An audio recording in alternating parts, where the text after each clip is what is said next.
Ren Sora died at 24 because of a staircase. Not a dramatic staircase. Not the kind in old mansions with carved railings and a long drop worth remembering. Just the concrete stairwell in the office building where he'd worked for 2 years, between the 4th floor and the 3rd.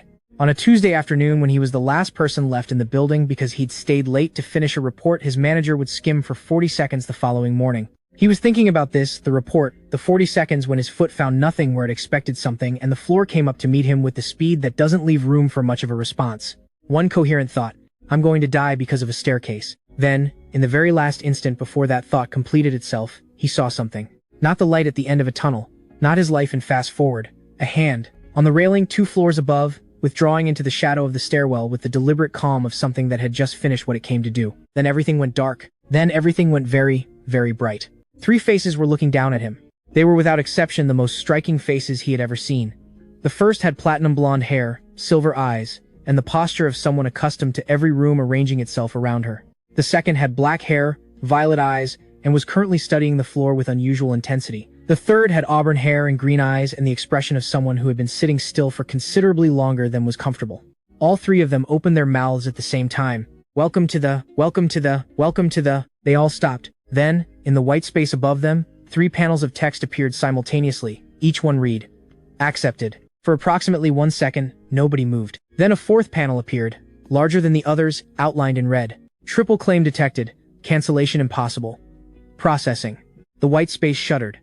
Not violently, just a single tremor, the way a structure moves when something hits a load-bearing wall. For the first time since Ren had opened his eyes, Sarah's expression changed. The composure slipped, just slightly. For just a moment, the look of someone who had run every possible scenario and was now standing inside the one she hadn't included. Nyla made a sound that was approximately a word, but hadn't quite finished becoming one. Mira leaned toward the red panel with genuine interest. That sounds serious. Ren looked at all 3 of them. How many people are here right now? The platinum blonde one was called Sarah. The dark-haired one was Nyla. The auburn-haired one was Mira. They were, according to what Sarah told him in the careful, precise way of someone providing accurate information while leaving out several important parts. Reincarnation guides, representatives of the processing system that managed the transition between lives. Under normal circumstances, one guide would have been assigned to his case. A priority flag was raised on your soul intake, Sarah explained. The assignment queue experienced an error. All 3 of us received the notification simultaneously. Ren looked at her.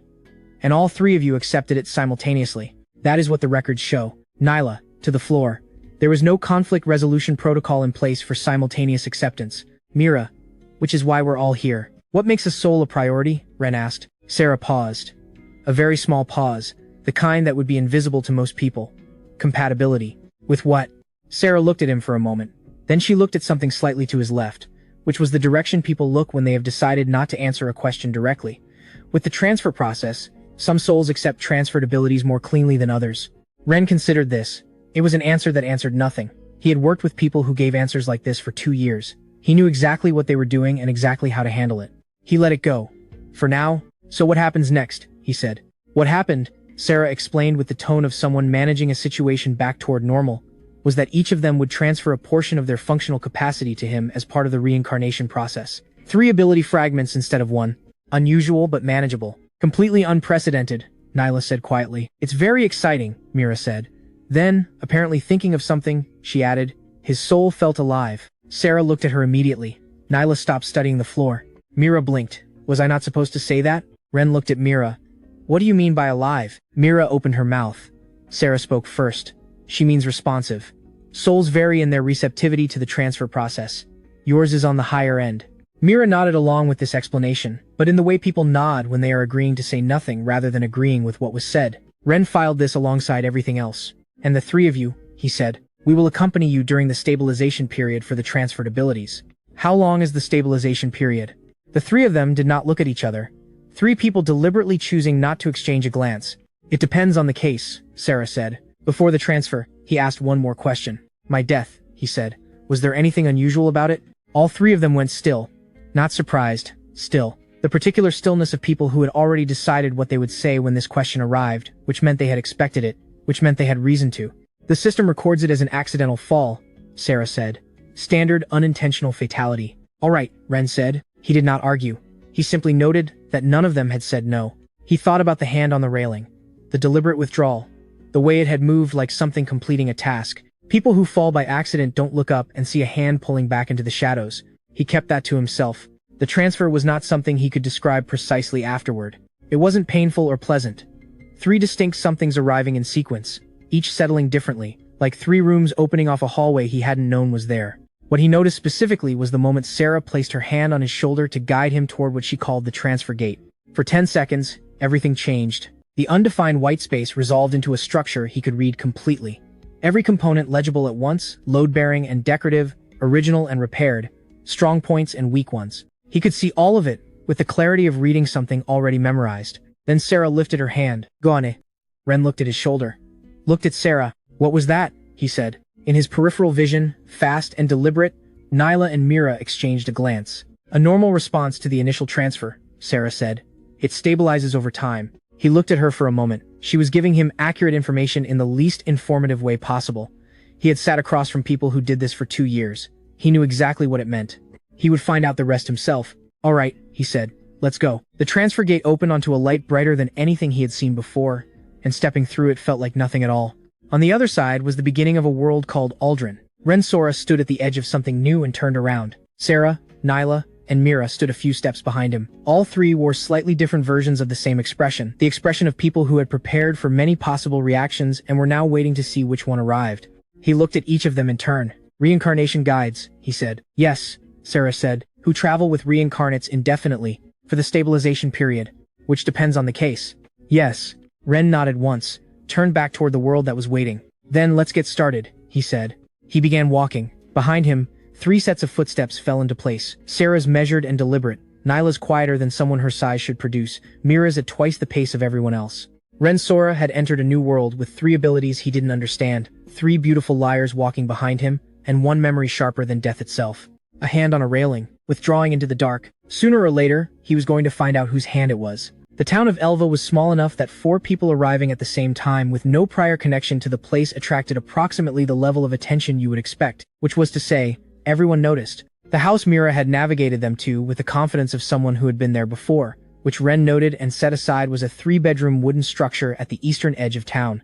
Clean, functional, a kitchen, a garden, and 3 rooms of roughly equal size opening off a central hallway. Ren walked through it once and went to check what was in the kitchen cabinets. Behind him, in the hallway, a conversation was taking place at a volume slightly higher than its participants seemed to realize. The center room, Nyla said, is closest to his room by approximately 12 meters over the left option and 17 over the right. Sarah looked at her. That's an estimate. You don't have the exact measurements. I measured the hallway when you were explaining the kitchen layout to Mira. À silence. You measured the hallway. I carry a measuring tape. A pause that managed to convey significant discomfort in a short amount of time. It's a practical habit. From the garden came the sound of Mira apparently introducing herself to something that lived in the flower bed. Ren opened the cabinet above the stove and found it stocked with basic ingredients. He found a pot, a pan, and got started. The hallway conversation had moved to lower registers, which meant Sarah and Nyla had noticed the acoustics. It continued in a murmur he couldn't fully follow. At one point, Sarah said something sharp and precise. Nyla responded with something that sounded like a data point. Mira came in from the garden, listened for 30 seconds, and said the middle room, then went to put her bag in it. The conversation in the hallway stopped. Ren added water to the pot. He was aware, in the background of all of this, of the 3 abilities sitting below the surface of his ordinary awareness. He still didn't have clean names for them. The one from Sarah, the 10-second burst in the processing corridor when she had touched his shoulder, was the clearest.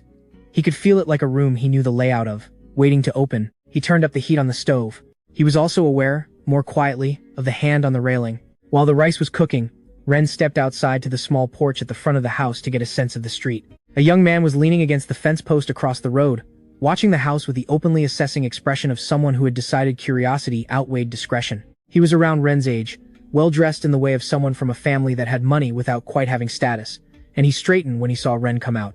"You just moved in?" the young man said. It wasn't a question. "This morning," Ren said. "Doro." The young man nodded at himself by way of introduction, then looked past Ren toward the house.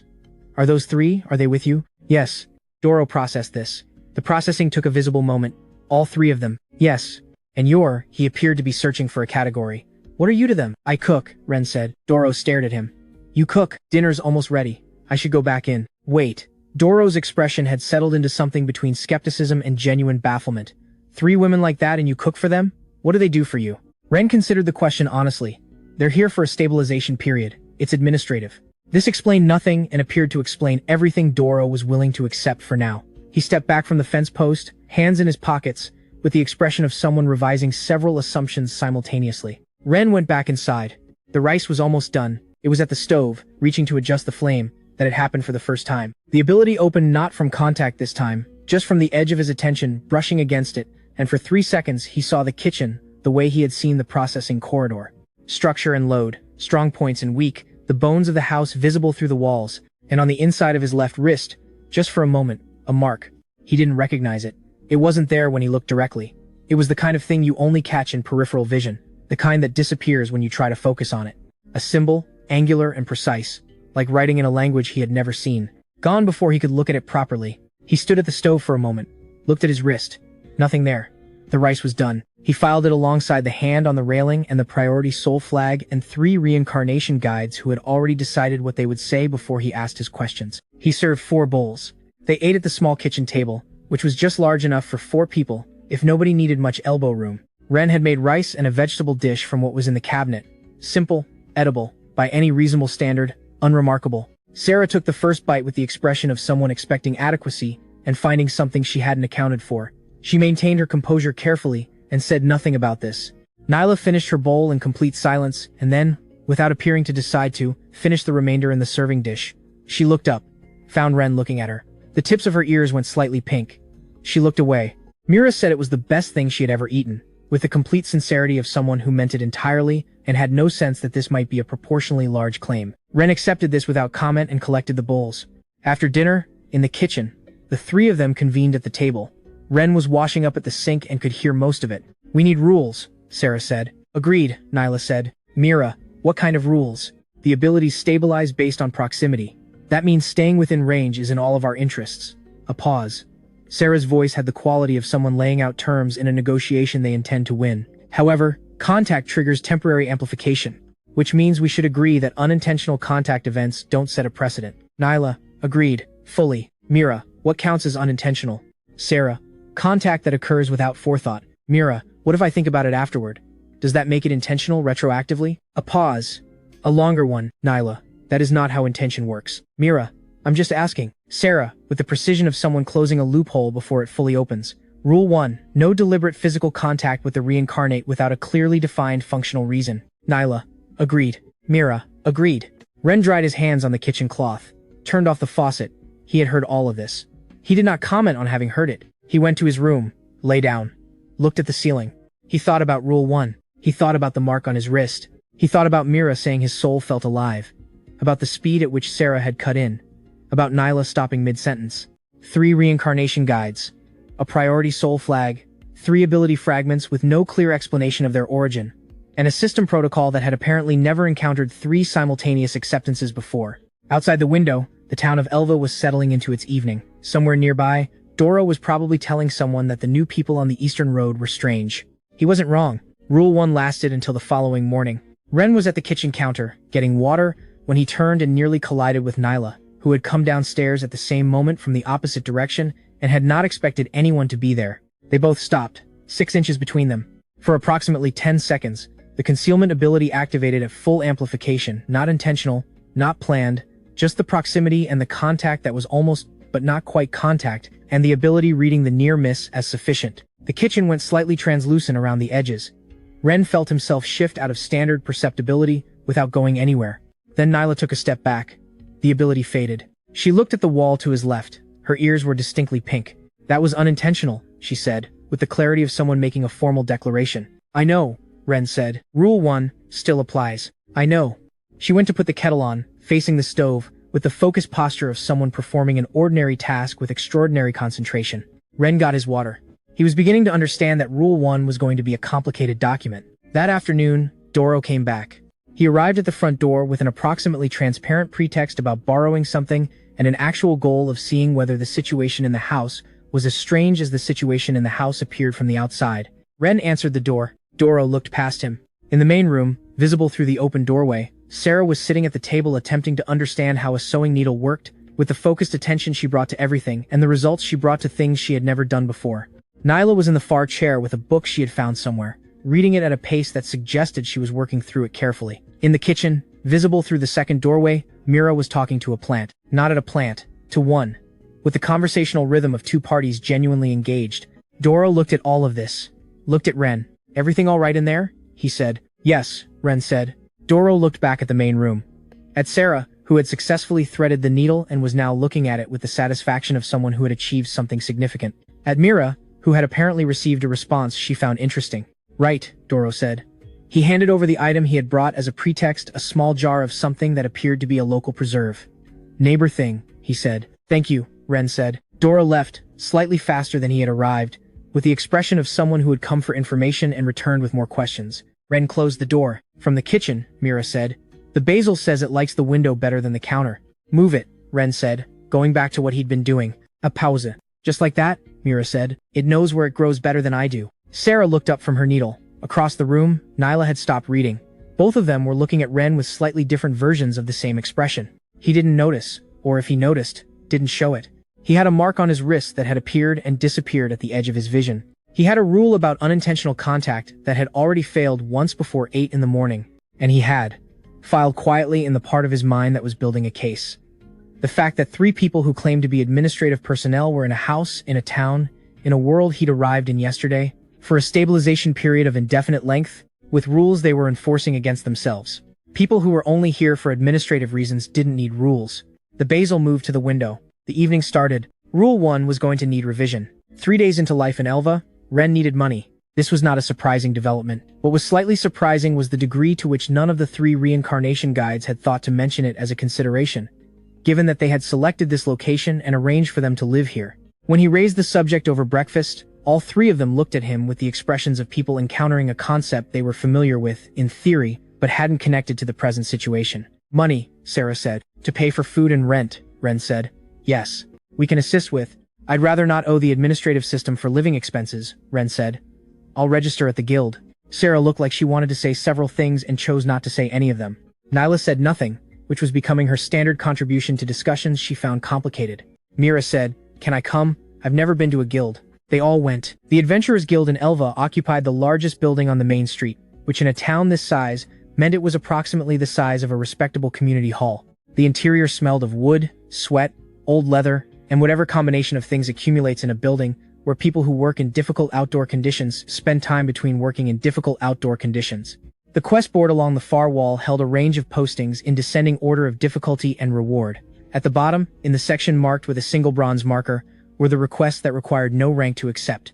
Herb collection, pest clearing, delivery, the work that existed because the guild system had to start somewhere. Ren read the board, selected the herb collection notice, went to the registration desk. The clerk, a middle-aged woman who had clearly seen everything and had long since stopped having opinions about any of it, wrote down his details without particular comment.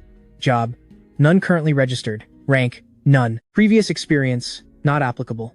She handed him a temporary intake card and directed him toward the counter to finalize the quest assignment. While this was happening, a conversation was taking place in the rest of the main hall at a volume several notches above what its participants seemed to calibrate for. 3 people at the far table, broad, armored, B-rank insignia visible on the bracers of the one in the center, who was a large man with a close-cropped red beard and the comfortable posture of someone who had been the most capable person in most rooms he'd been in for long enough to stop thinking about it. His name, Ren would learn shortly, was Gork. Gork had noticed them come in.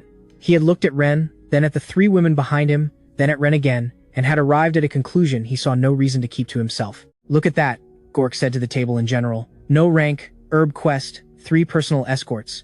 What's the play? Does he fall down and they catch him? Is that a job now?" His table laughed. So did several people nearby, in the reflex way of those who laughed when someone with social authority made a sound that indicated laughter was appropriate.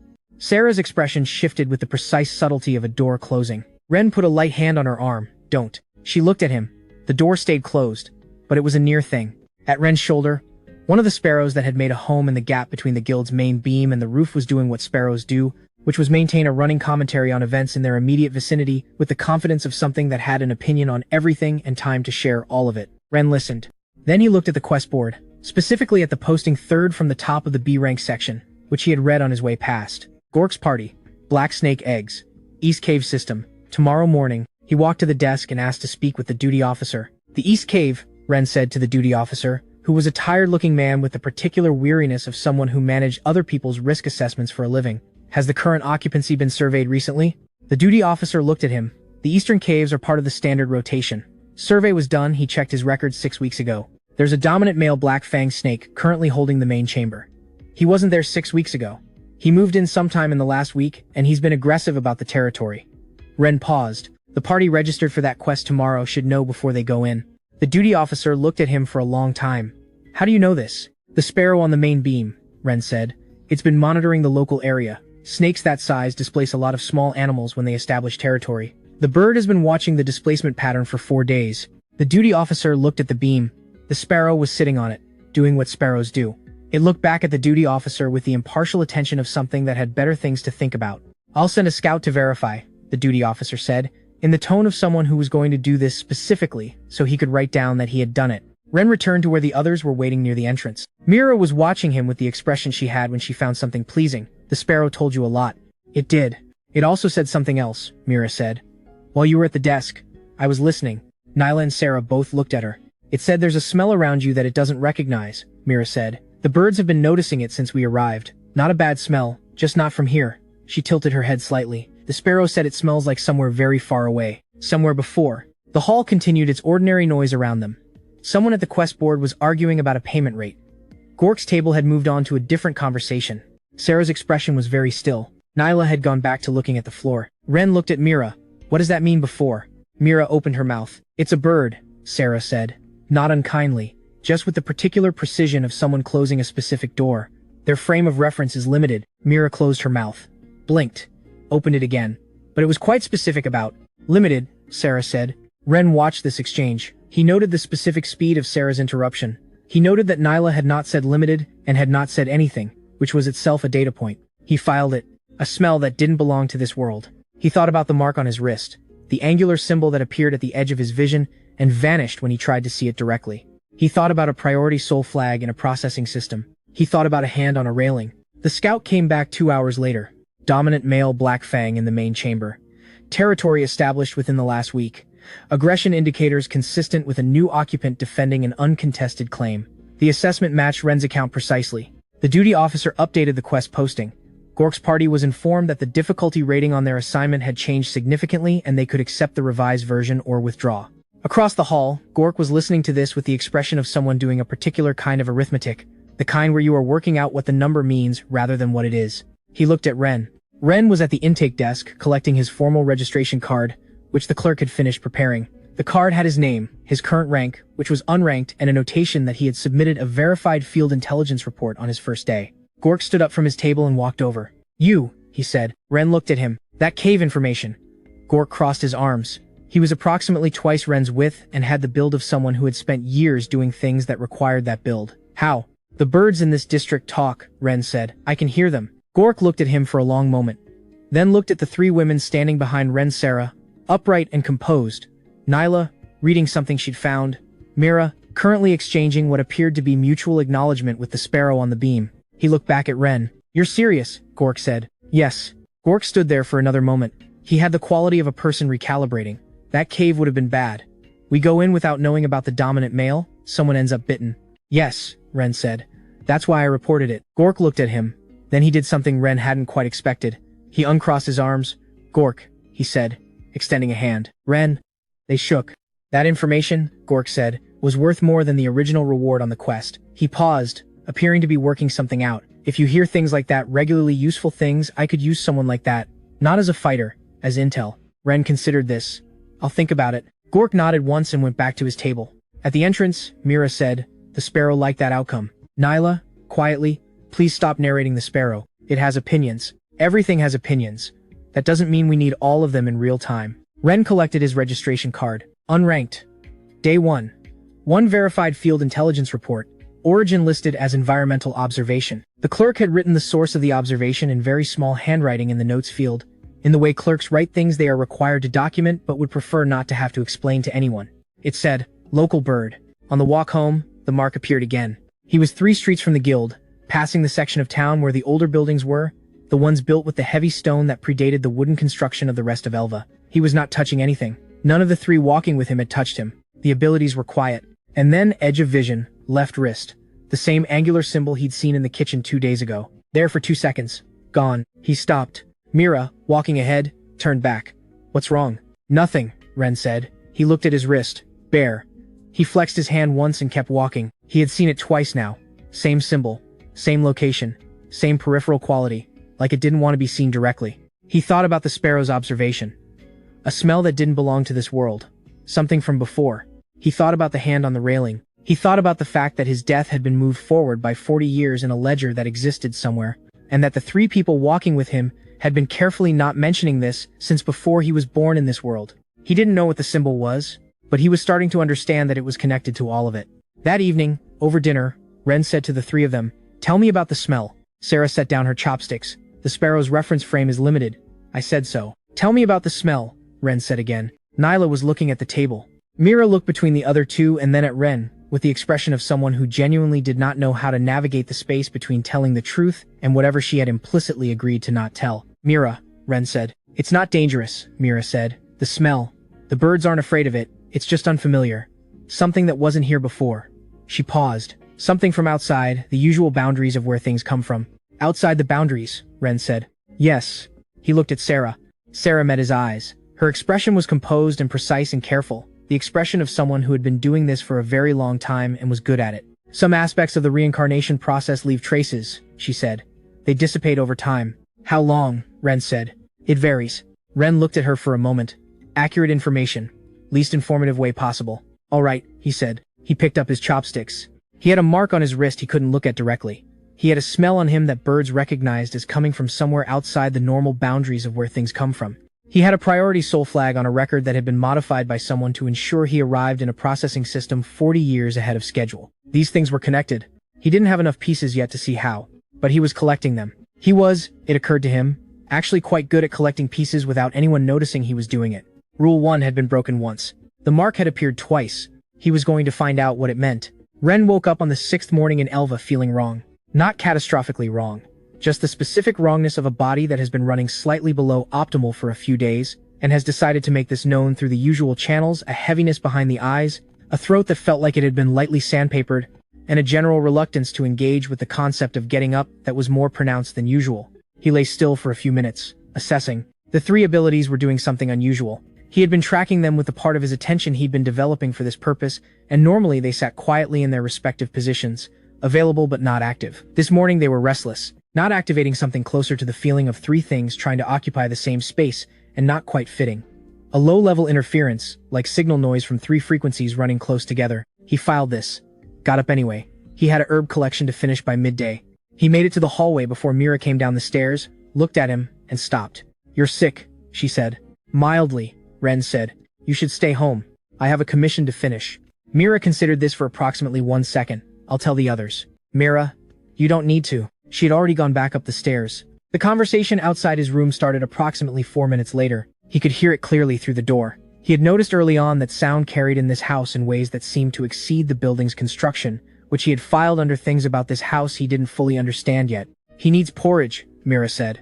"Something warm."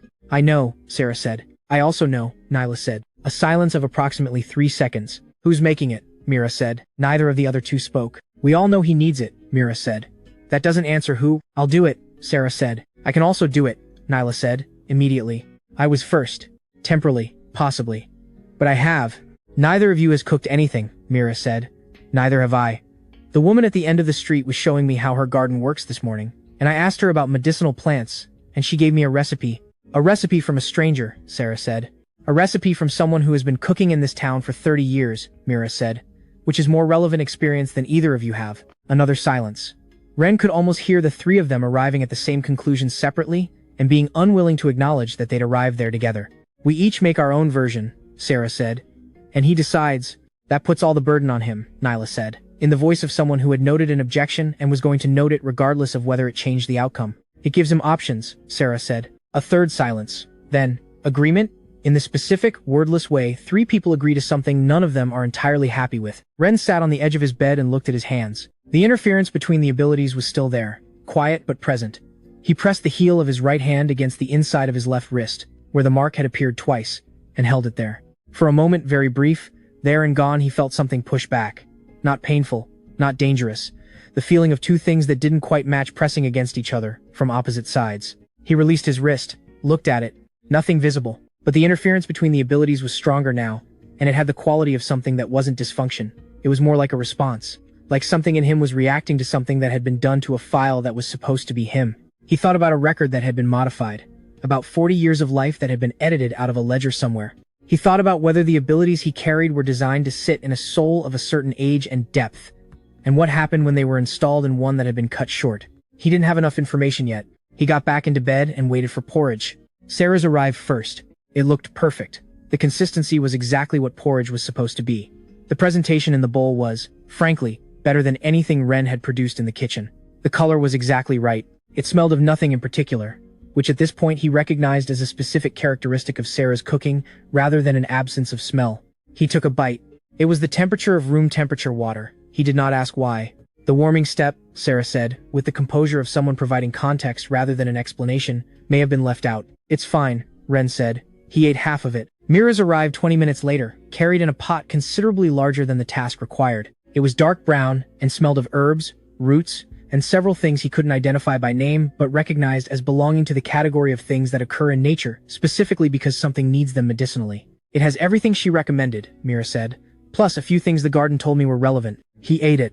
It tasted like the botanical equivalent of being told to get better immediately by someone who was not willing to negotiate on the timeline. By the time he finished the bowl, his sinuses were clear, and the heaviness behind his eyes had reduced significantly. He was not going to say this out loud. How is it? Mira asked. Good, he said, with the neutrality of someone not wanting to encourage a pattern. The garden said the second recipe would work better, but the first recipe would taste better, Mira said. And I went with the second one, because you being well is more important than how it tastes. Ren looked at her. That was a correct decision, he said. Mira smiled with the complete unself-consciousness of someone who had made the right call and knew it. Nyla's porridge arrived cold. She was standing in the hallway outside his room when he opened the door to get water, which he had done at approximately the same time he had done it 2 mornings ago, in the same half-awake reaching for the kitchen state, which meant she had known this and had been there for a while. The bowl in her hands had clearly been warm at some point. It was not warm now. She held it out, said nothing. He took it.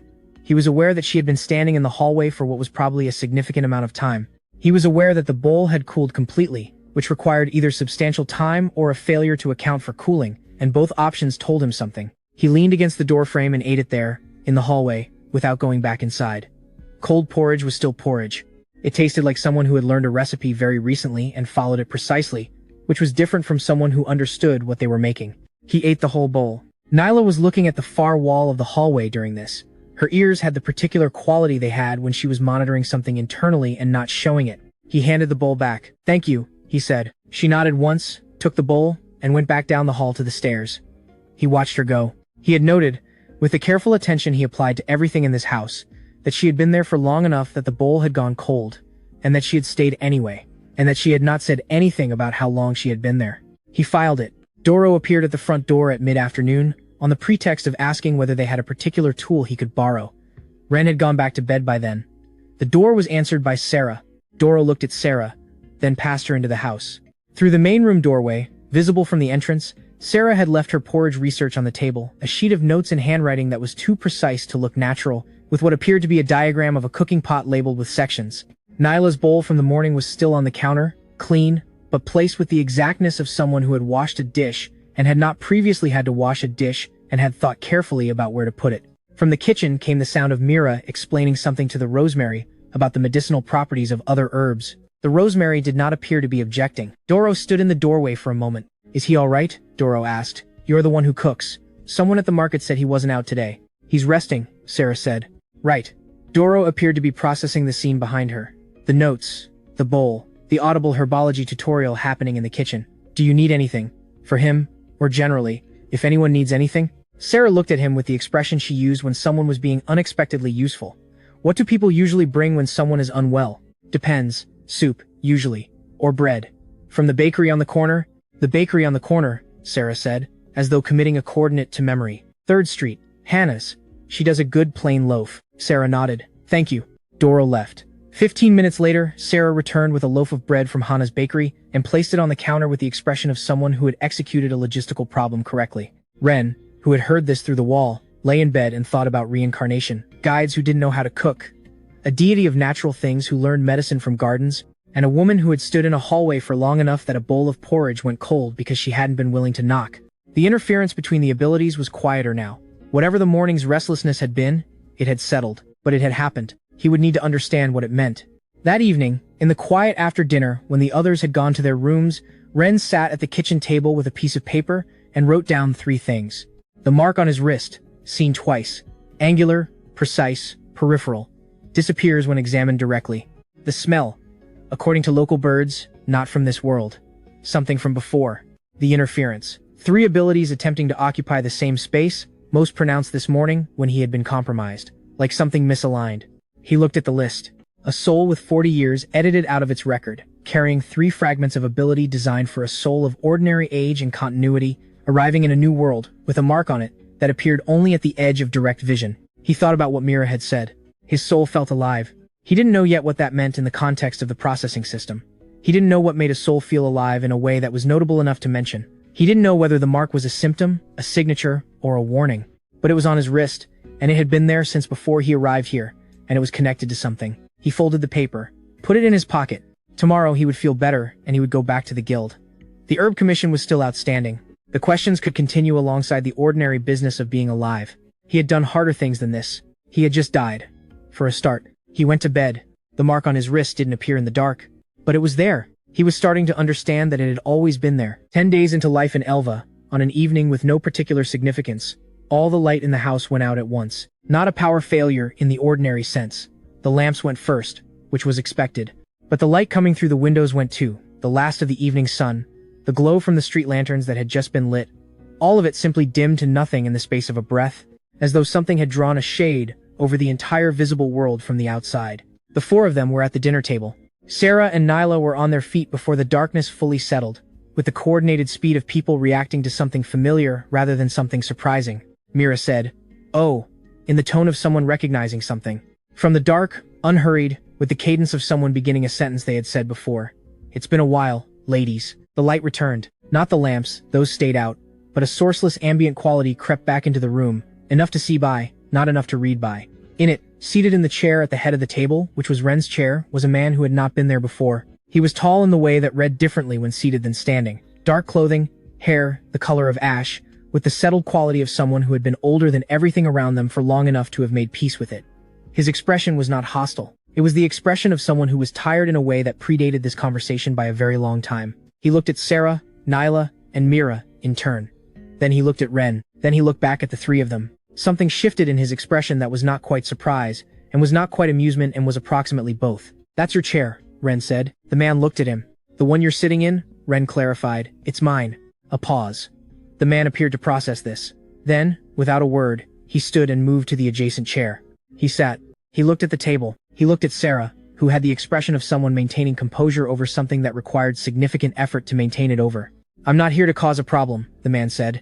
"I'm here because there's an outstanding administrative matter that requires," he paused, in the way someone pauses when they are choosing between several words and none of them are quite right resolution. "Zeth," Sarah said. Flat, controlled, communicating about 6 different things without saying any of them. "Sarah," he said, with the same compression. "This isn't the venue for." "I'm aware. I'll be brief." Ren looked at this exchange and noted several things simultaneously. The name Sarah had used. The fact that both of them had information about each other's next sentence before it arrived. The specific quality of the silence that followed. Not the silence of strangers navigating unfamiliar territory, but the silence of people who had been having a version of this conversation for a very long time. "Brief would be good," Ren said. "The food is getting cold." Zeth looked at him again. There it was again, that expression that was not quite surprise.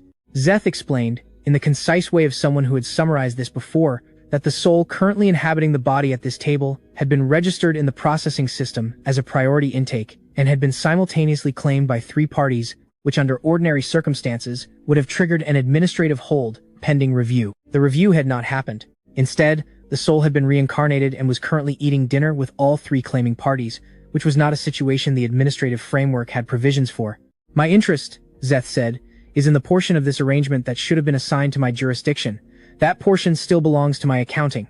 I intend to observe until the situation clarifies." "Observe," Ren said, "periodically. From here. Not exclusively." Ren considered this. "Are you going to eat?" Zeth looked at the table, at the food, at Ren. "I haven't," he said. Ren stood up and went to the kitchen. He came back with a bowl and set it in front of Zeth. He sat down. He picked up his chopsticks. The three reincarnation guides looked at each other, across the table, with the expressions of people trying to have a silent conversation with limited success. Zeth looked at the bowl. He picked up the chopsticks with the specific unfamiliarity of someone who knew the principle, but hadn't practiced recently. He ate. Something happened to his expression. "This is good," he said. "Not to anyone." Approximately to the bowl. "I know," Mira said. "Mira," Nyla said. "He said it was good. I heard him say it was good." I was agreeing. There's an agreeing too much problem here. Ren ate his dinner. The conversation that followed moved through the practical how often Zeth intended to appear. Whether advance notice was reasonable to expect, it was not, he said, with the calm of someone who had not given advance notice in several centuries and did not intend to start, and what observation meant in concrete terms. It was not a heated exchange. Sarah managed it, the way she managed most things with precision, and the particular skill of someone who could make words mean exactly as much or as little as required. Zeth received everything she said, and responded with the flat patience of someone who had been in longer negotiations than this. Nyla said very little. Mira asked Zeth whether he had met many sparrows, which derailed the conversation for approximately 4 minutes before Sarah retrieved it. Ren ate, listened, noted things. He noted that Zeth's presence had a specific quality to it that was different from the three guides, heavier, less filtered, like something closer to the original material, rather than a processed version of it. He noted that all three guides were managing their reactions to Zeth with a care that went beyond ordinary professional courtesy. He noted that Zeth had looked at him, twice now, with the particular attention of someone revising an assessment. He collected his bowl, stood up, went to the sink. Behind him, the conversation continued.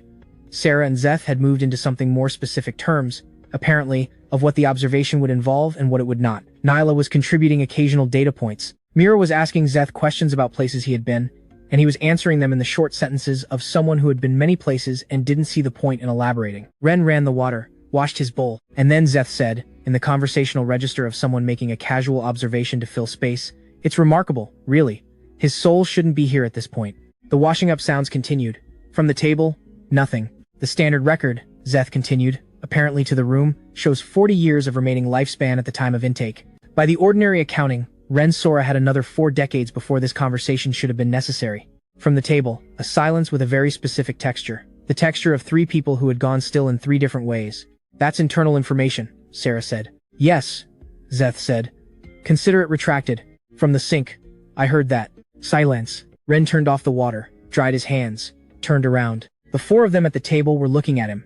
Sarah with the composure that was working harder than it usually had to. Nyla was looking at the table. Mira was looking at him with an expression that was difficult to name, not guilt exactly, but the look of someone who had known something and had also known they weren't supposed to say it. Zeth was watching him with the detached interest of someone observing how a person handles receiving information they already suspected. Ren walked back to the table. He stood at his chair but didn't sit. 40 years of remaining lifespan, he said. Not a question. Establishing what had been said, Zeth said nothing, which means I was 24 years into a 64-year life when I fell down that staircase. Still nothing from Zeth. And here I am anyway, Ren said, which means the staircase was not the cause. Zeth met his eyes, held them for a moment, then said, very precisely, "That is a logical inference from the information I provided. I should not have provided it. But you did." "Yes." Ren looked at him, at the 3 guides, at the table where they had just eaten dinner together in a house in a town where none of them were from. "Thank you for the information," Ren said. He pulled out his chair and sat back down, poured himself more water, drank it. "Is there anything else on the administrative front?" he said. "Or can we have the rest of the evening?" Zeth left an hour later, with the abruptness of someone who came and went on their own schedule and didn't find it necessary to signal transitions. He stood, said something to Sarah, in a low register that Ren caught only the shape of a date, possibly, or a condition, and then simply was no longer in the room. The lamps came back on. The streetlight through the windows returned. Mira looked at the empty chair. I liked him. Nyla looked at Mira. "He answered all my questions," Mira said. "Most people don't answer all my questions." "He answered them because none of your questions were about anything sensitive," Nyla said. "Sparrows are not sensitive." "Correct." Sarah was looking at the table with the expression she wore when she was recalculating. Ren had learned to recognize this expression. It appeared when she encountered a variable she hadn't fully accounted for. He was aware that he was currently that variable. "You knew," he said to the 3 of them, not accusatory. Factual. Nobody denied it. "About the 40 years, he said. "We knew there was an anomaly," Sarah said, with the care of someone placing words in a particular order for a reason. "The nature of the anomaly wasn't our file to read. We knew you arrived earlier than the standard schedule would suggest. But you didn't tell me." "No." Ren nodded. He had expected this answer. It was consistent with everything else he had observed about how information moved in this household. "The thing that moved my death forward," he said. "Do you know what it was?" A pause. "No," Sarah said. "This one landed differently, less constructed, more plain. That is something we genuinely don't know." He looked at her. At Nyla, still watching the table. At Mira, who was looking at him with the same expression she'd had before, knowledge she hadn't said, couldn't say, was not going to say. "All right," Ren said. He stood, collected the remaining bowls from the table, took them to the kitchen. Behind him, very quietly, Mira said something to Sarah in a register too low to follow. Sarah responded in a single syllable, then silence. Ren washed the bowls. He had come to this world with a list of 3 things: the mark, the smell, the interference. He added a 4th. 40 years. Someone had moved his death forward by 40 years, changed the record in the processing system to hide it, and done it carefully enough that 3 reincarnation guides and 1 administrative observer hadn't known the cause. That was not a small operation. That was someone who knew how the system worked. He dried the bowls, put them away. In the main room, the 3 of them were talking in the low registers they used when they thought he couldn't hear. He could hear most of it. He didn't follow every word, but he caught the shape concern, primarily, and something that in a person would be called worry. He had not expected to matter enough to worry about. That was, he thought, another piece. He added it to the list and went to bed. The Lantern Festival in Elva happened once a year, on the first clear night after the autumn harvest, and the entire town treated it as a collective agreement to be outside and not thinking about anything practical for several hours. Mira found out about it from the garden. Not metaphorically, the plants apparently had opinions about seasonal events, and the rosemary in particular had been referencing the festival for 3 days before Mira mentioned it to the others. By then, the paper lanterns were already going up on the main street, and Sarah had been researching the event's historical significance with the focused attention she brought to everything, and Nyla had acquired a small notebook she was presumably using to document something. Ren had a herb commission to complete by morning and was planning to stay in. "You're coming," Mira said. "I have work to finish. The work will still be there tomorrow morning. The festival is tonight." She said this with the certainty of someone who found the calculation obvious. "Also, the wisteria told me the lantern light is good for people who are carrying things they haven't sorted out yet." Ren looked at her. "The wisteria," he said. "It's been watching you since we moved in. It says you think a lot at night." He went to the festival. Zeth appeared at the corner of the Eastern Road as they were leaving, which by now had the quality of something that was going to keep happening regardless of anyone's preferences on the subject. He fell into step beside Sarah with the ease of someone joining a walk he had been part of from the beginning. Sarah looked at him, said nothing, continued walking. "Periodic observation," Zeth said. "You said periodic. This is the 3rd time in 2 weeks. My period is shorter than yours." Nyla made a sound that was not quite a word. The festival was the largest concentration of people Ren had seen in Elva, which in a town this size meant the main street was dense enough to require intention to move through it. Lanterns in amber and white and pale blue hung at intervals between the buildings, and the light they made was the particular warm quality of light that exists specifically at festivals that makes everything look slightly better than it does in ordinary conditions. Mira was immediately and completely in her element. She stopped to exchange what appeared to be greetings with a cat on a windowsill, received what appeared to be information in return, and related to Ren. "The black one says the candied apples are better at the 3rd stall from the north end, not the 2nd. Ren went to the 3rd stall from the north end. The candied apples were, in fact, better. Behind them, at the 2nd stall from the north end, Zeth had acquired one anyway, and was eating it with the expression of someone who had decided to have an opinion about candied apples for the first time in what was probably a significant number of years. The crowd thickened around the main intersection, where the lantern releases happened. Ren had positioned himself near the outer edge, which gave him a view of the event and a clear path, if the density became difficult to navigate. Sarah was to his left, 2 steps back, tracking the crowd with the systematic attention she applied to spaces she hadn't fully mapped yet. Mira had gone ahead to find the best vantage point, which for her meant wherever the most animals were also watching from. Nyla was to his right. She had been quieter than usual since they arrived, which Ren had noted. Not withdrawn, she was present in all the relevant ways, just running something in the background of her attention that her face wasn't showing. The crowd shifted. It happened in the way crowd movement happens, not a panic, just the collective physics of several hundred people adjusting simultaneously to something happening at the center. The shift came from the left, where the lantern release had begun, and it moved outward through the crowd in a wave of small adjustments that added up, at their edges, to people losing their established positions. Nyla was on his right. The wave reached them. Someone to Nyla's right moved left. She moved left to compensate. The compensation brought her into contact with the person on her other side, who moved, which closed the available space, and for a moment she was going down. Ren's hand moved before he had processed the situation as a situation. He caught her wrist, steadied her, standard response to someone about to fall. And then the concealment ability opened, not the brief flare of proximity, not the 10-second touch activation, but something larger, something that had been waiting for full contact trigger, and it did not close. The festival continued around them. Nobody was looking at them, because there was nothing to look at. Nyla did not let go. He understood why almost immediately.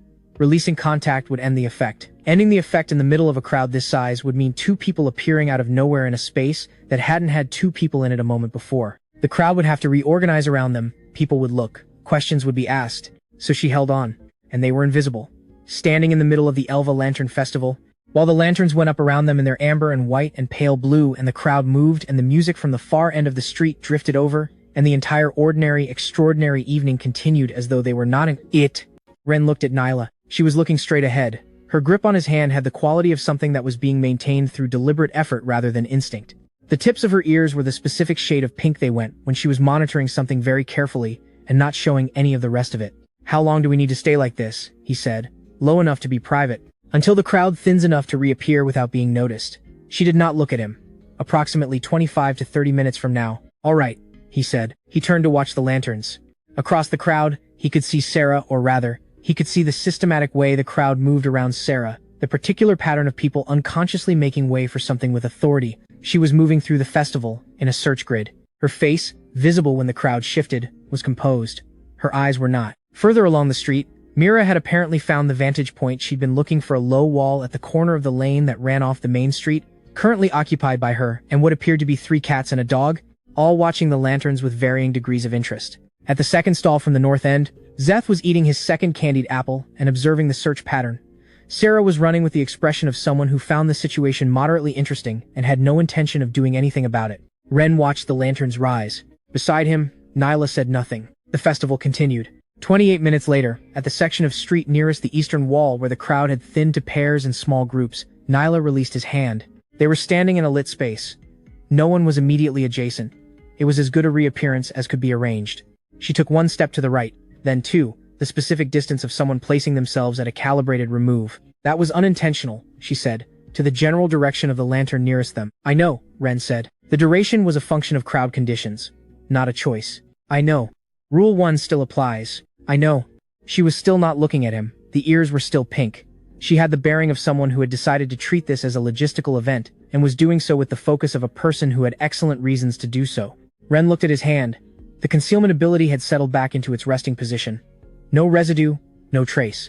Just the absence of what had been there. He thought about 28 minutes of standing invisible in a crowd, watching lanterns rise, while the person holding his hand looked straight ahead and said nothing.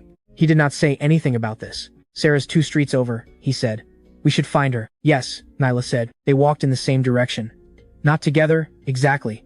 Adjacent. Sarah found them before they found her. She came around the corner of the lane with the controlled speed of someone who had been moving faster than her usual pace and had recently decided to stop doing that.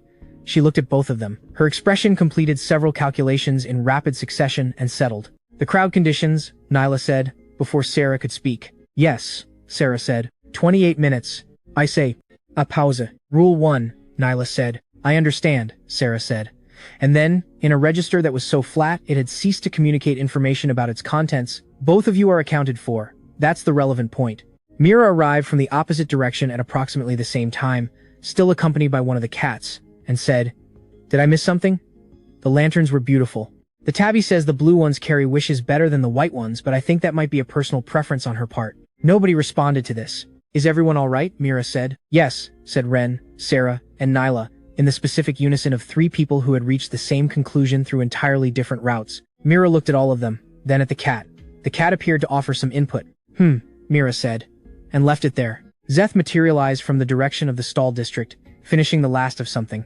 He looked at the group assembled at the corner of the eastern lane, looked at Nyla, looked at Ren's hand, said nothing, ate the last bite of whatever he'd been eating. "Festival's winding down," he said. "Yes," Sarah said. "I'll see you next week." He looked at Ren. "You're developing the abilities faster than the standard curve projects." Ren looked at him. "Is that unusual?" "For a standard transfer, yes." A pause. "Your transfer was not standard." He left before anyone could respond to that. The 4 of them stood at the corner of the eastern lane in the diminishing light of the Elva Lantern Festival, with the last of the lanterns still glowing overhead and the crowd around them, reducing to the comfortable density of an evening late enough that the people who needed to be home were home. Nyla was looking at the lanterns. Ren was looking at his hand. On the walk back, Ren slowed his pace until he was behind the other 3 by enough distance to have a private thought without it being visible. 28 minutes. He had stood invisible in a crowd for 28 minutes, holding Nyla's hand because letting go would have been impractical, watching the festival from inside an absence that no one around them could see. And the entire time, the concealment ability had been doing something he hadn't noticed in the shorter activations. He had been able to hear things, not differently than usual, not enhanced, but the specific quality of what he heard had shifted slightly. The crowd had a texture to it, an awareness of the space he and Nyla occupied, even without being able to perceive them. The sounds around them had bent slightly toward where they were standing, the way water moves around an obstruction even when the obstruction isn't visible. Something in the world knew they were there, even when it couldn't see them. He thought about the mark on his wrist, the thing that appeared at the edge of vision and didn't show up when looked at directly. He thought about the smell that the birds recognized as coming from somewhere outside the normal boundaries. He thought about 40 years. He thought about the hand on a railing in an office stairwell. He added to his list, the abilities were developing faster than projected. Szeth had said so as a fact rather than a concern, which was its own data point. Something in his soul was accelerating. He didn't know whether that was a good sign or the opposite. He kept walking. Ahead of him, Nyla had returned to her usual precise pace. Her posture, the composure she maintained when she was monitoring something internally that she had decided not to show. He could see, from this angle, that the tips of her ears had returned to their normal color. She had held on for 28 minutes because letting go was impractical. He was choosing to accept that explanation. He was also, very quietly, noting that it was an explanation and not the only possible account of what had happened. He filed it. The festival lights behind them were going out one by one as the evening ended. Rule 1 was going to need not just revision, but a completely new draft. 3 days after the Lantern Festival, the 3 guides picked up a regular work arrangement at a tea house on the main street. This was Sarah's doing. She had identified the tea house run by a woman named Hannah who had, Ren gathered, been running it for long enough to be impervious to surprises as an establishment that could use help during the midday period. The negotiation had been brief. The arrangement was simple. All 3 of them would work the midday hours on alternating days while Ren handled the morning herb commissions. It was the first time since arriving in Elva that the house was quiet during the day. Ren made tea, sat at the kitchen table, made a note in his list. The list, which had started on a folded piece of paper, had migrated to a small notebook from the stationer's 2 streets over. It now had 6 items, organized under 3 headings. What I know, what I suspect, what I don't know yet. He was reviewing the second heading when Szeth arrived. There was no dramatic entrance this time, no lights going out. He was simply in the kitchen, in the adjacent chair, with the particular quality of someone who had been in various chairs in various kitchens across a very long span of time, and had stopped attaching significance to the transition. Ren closed the notebook, did not put it away. Szeth looked at the notebook, looked at Ren. The others are at the tea house, Ren said. I know. You came anyway. I come when I come. He looked at the teapot on the table.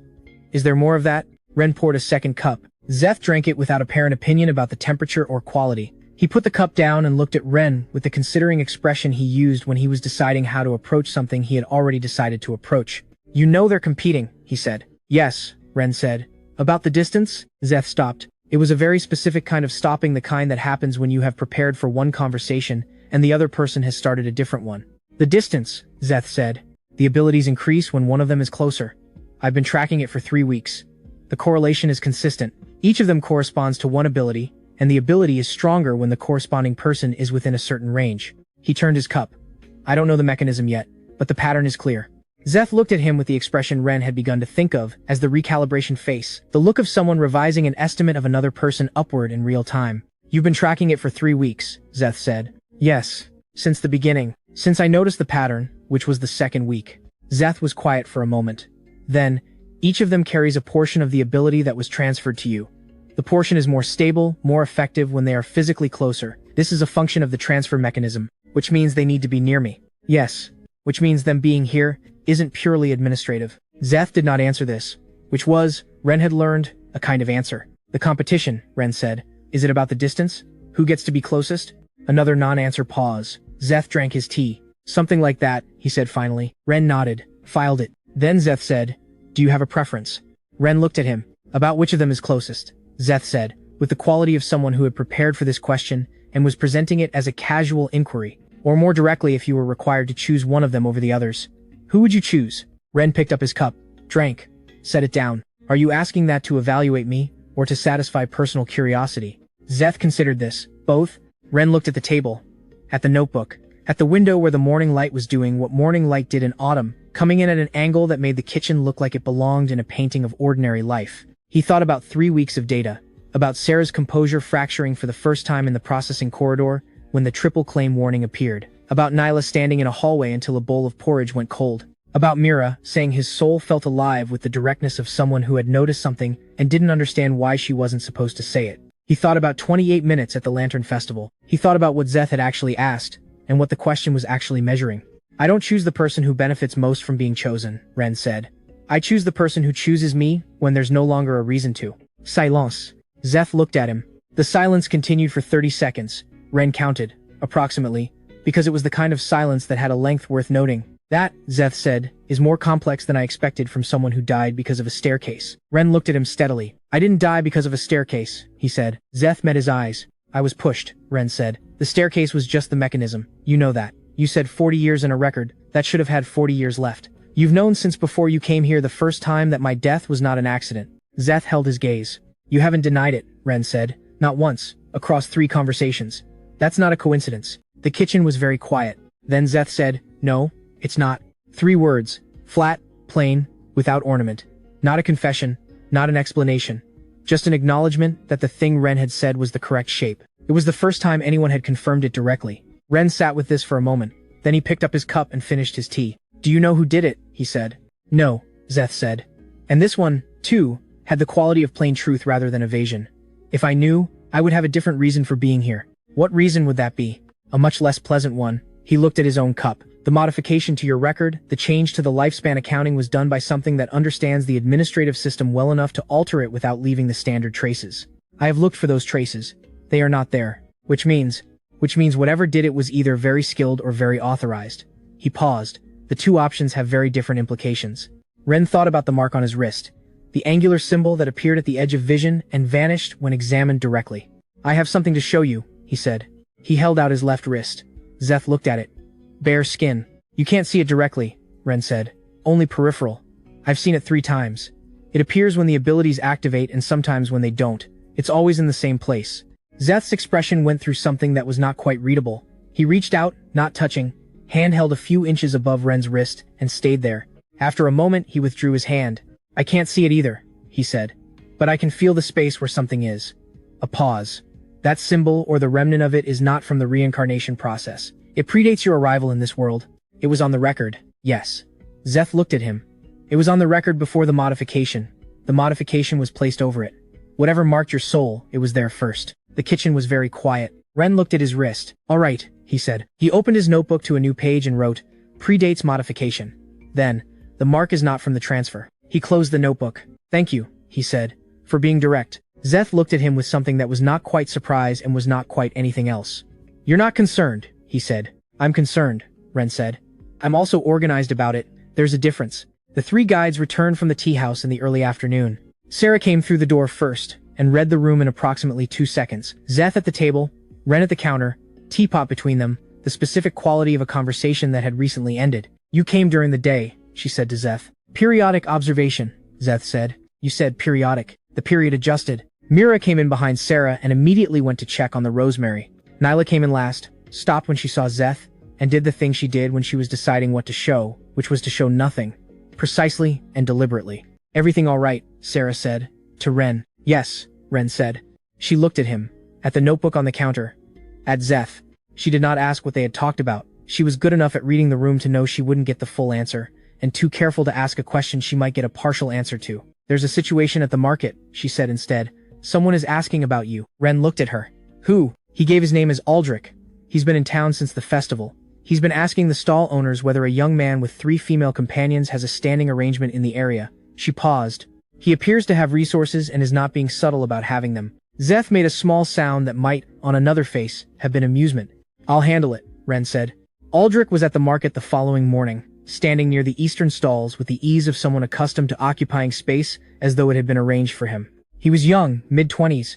Ren estimated with the clothing and grooming of minor nobility and the expression of someone who had decided something and was executing the decision. He had 2 people with him at a respectful distance who were there in the capacity of people who were there when someone of his status went somewhere. He saw Ren across the market and came over.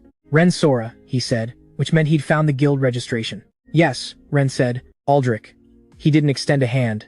The kind of person who didn't extend his hand. I wanted to have a conversation about your current arrangement. My current arrangement. With the 3 women you're living with. He said it with the directness of someone who had decided to dispense with circumlocution. I have a proposition. One of them, the blonde, would be a significant asset to my household's administrative capacity. I'm prepared to offer considerably better terms than whatever currently exists. Ren looked at him. You're asking me to give up a member of my household. I'm proposing a negotiation. You're unranked. The arrangement you have is informal. I can provide formal structures, better compensation, and the kind of stability that— Do you cook? Ren said. Aldrich stopped. Do you cook? Ren said again. Personally, without a household chef, I have a— Yes or no? A pause. No. Ren nodded. The divine eye had been open since Aldrich walked over, reading him with the quiet clarity it provided when he wasn't fighting it. Aldrich's posture, the slight guard on his left side, the compensating stance. An old injury. The way he stood in sunlight with his weight slightly to the right. You have a recurring pain in your left hip, Ren said. You've had it for approximately 2 years. You favor the right side when you stand for more than a few minutes, which you're doing now. He looked at Aldrich's face. The household physician you've been consulting has been treating the symptom. The source is the lower lumbar, L4, and it's been getting worse in cold weather. Aldrich looked at him. I'm not telling you this to be impressive, Ren said. I'm telling you because you came here to propose that I let one of my household go, and I want you to understand the kind of observation that exists on my side of this conversation. He paused. The answer is no. But you should see someone about L4 before winter. Aldrich stood there for a moment. His two companions had the expressions of people trying to determine whether they had been insulted and, if so, how. How did you know that? Aldrich said. I pay attention, Ren said. He picked up the herbs he had come to collect. Have a good day. He walked away. Behind him, he heard Aldrich say something to his companions in a low register. He didn't catch the words. He didn't need to. The divine eye had shown him something else too. In the few seconds it had been running a mark on Aldrich's signet ring, the family seal, a stylized angular figure. Not the mark from his wrist. Different, but in the same category of thing. Angular, precise, designed, rather than natural. He filed it. Connected to the family that produced a person who came to Elva asking questions about him. He would need to look at that more carefully. At the tea house, over lunch, he mentioned the encounter to the others. Mira said, the garden told me someone had been asking questions. I forgot to say. Nyla said, you forgot. The Rosemary said it first, and then I got distracted by what the time was saying about the rain coming, and I forgot to mention the person asking questions. Sarah said, is he going to be a problem? Ren considered the signet ring. The angular seal. The way it sat in the same category as the mark on his wrist without being the same thing. I don't know yet, he said. Probably not immediately. He ate his lunch, made a note in the notebook under what I don't know yet. Aldrich, signet, angular seal, connected to what? 6 items was becoming 8. The list was growing faster than the answers. That was all right. He had found, in 3 weeks of being dead and reincarnated, and living in a house with 3 people who weren't telling him everything, that the list growing meant he was paying attention. The answers would come when they came. He was good at waiting. The notebook had 8 items in it. Ren looked at them on the evening after the Aldrich encounter, sitting at the kitchen table after dinner while the others had moved to their various rooms. The list had grown from 3 to 8 in the span of 4 weeks, and the growth had been consistent in one direction. Each new item was more structurally significant than the last. The mark predated the modification. That was the most important thing Zeth had told him, which meant there were 2 separate events. Someone or something had put a mark on his soul at some point before he died. Then someone else, possibly the same entity, possibly not, had reached into the administrative record and moved his death forward by 40 years. The modification had been placed over the mark, but the mark was older. 2 events, possibly 2 agents, possibly 1 agent with a plan that ran across time. He closed the notebook. The abilities were the connective tissue. They were the reason the 3 guides were here. They were what had flagged his soul as a priority intake and triggered the simultaneous claims. Whatever had marked his soul had done something to it that made it read differently to the system, something that had 3 separate entities responding to him at the same moment. He needed to understand the abilities better. He needed controlled data. He got a fresh page in the notebook and started planning. The following morning, he left a note on the kitchen table. It said, I have individual errands today. I'll be with each of you at separate times. This is intentional. He had considered not leaving the note. Then he had considered that not leaving the note was the kind of thing that would look like a strategy after the fact, and he preferred his strategies to be visible. He left the note. Morning. The market. Sarah. He had arranged this without making it obvious he had arranged it, which was the kind of arrangement that required a certain amount of patience. He had mentioned the morning herb run at dinner. Sarah had mentioned she needed something from the market. The timing had aligned, which had required Ren to adjust his herb run slightly, and for Sarah not to notice this, which he thought she had not. He was probably wrong about that. The market in the morning was different from the afternoon version, lighter traffic, the vendors still setting up, the quality of the air before the day had fully committed to itself. Ren moved through it, collecting what he needed, and paying attention to 2 things simultaneously, the task at hand and the state of the divine eye. With Sarah walking beside him, it was sharper. Not dramatically, the difference was more like the difference between a window that had been cleaned and one that had not. The same world, the same information, but with a clarity that made it easier to read quickly.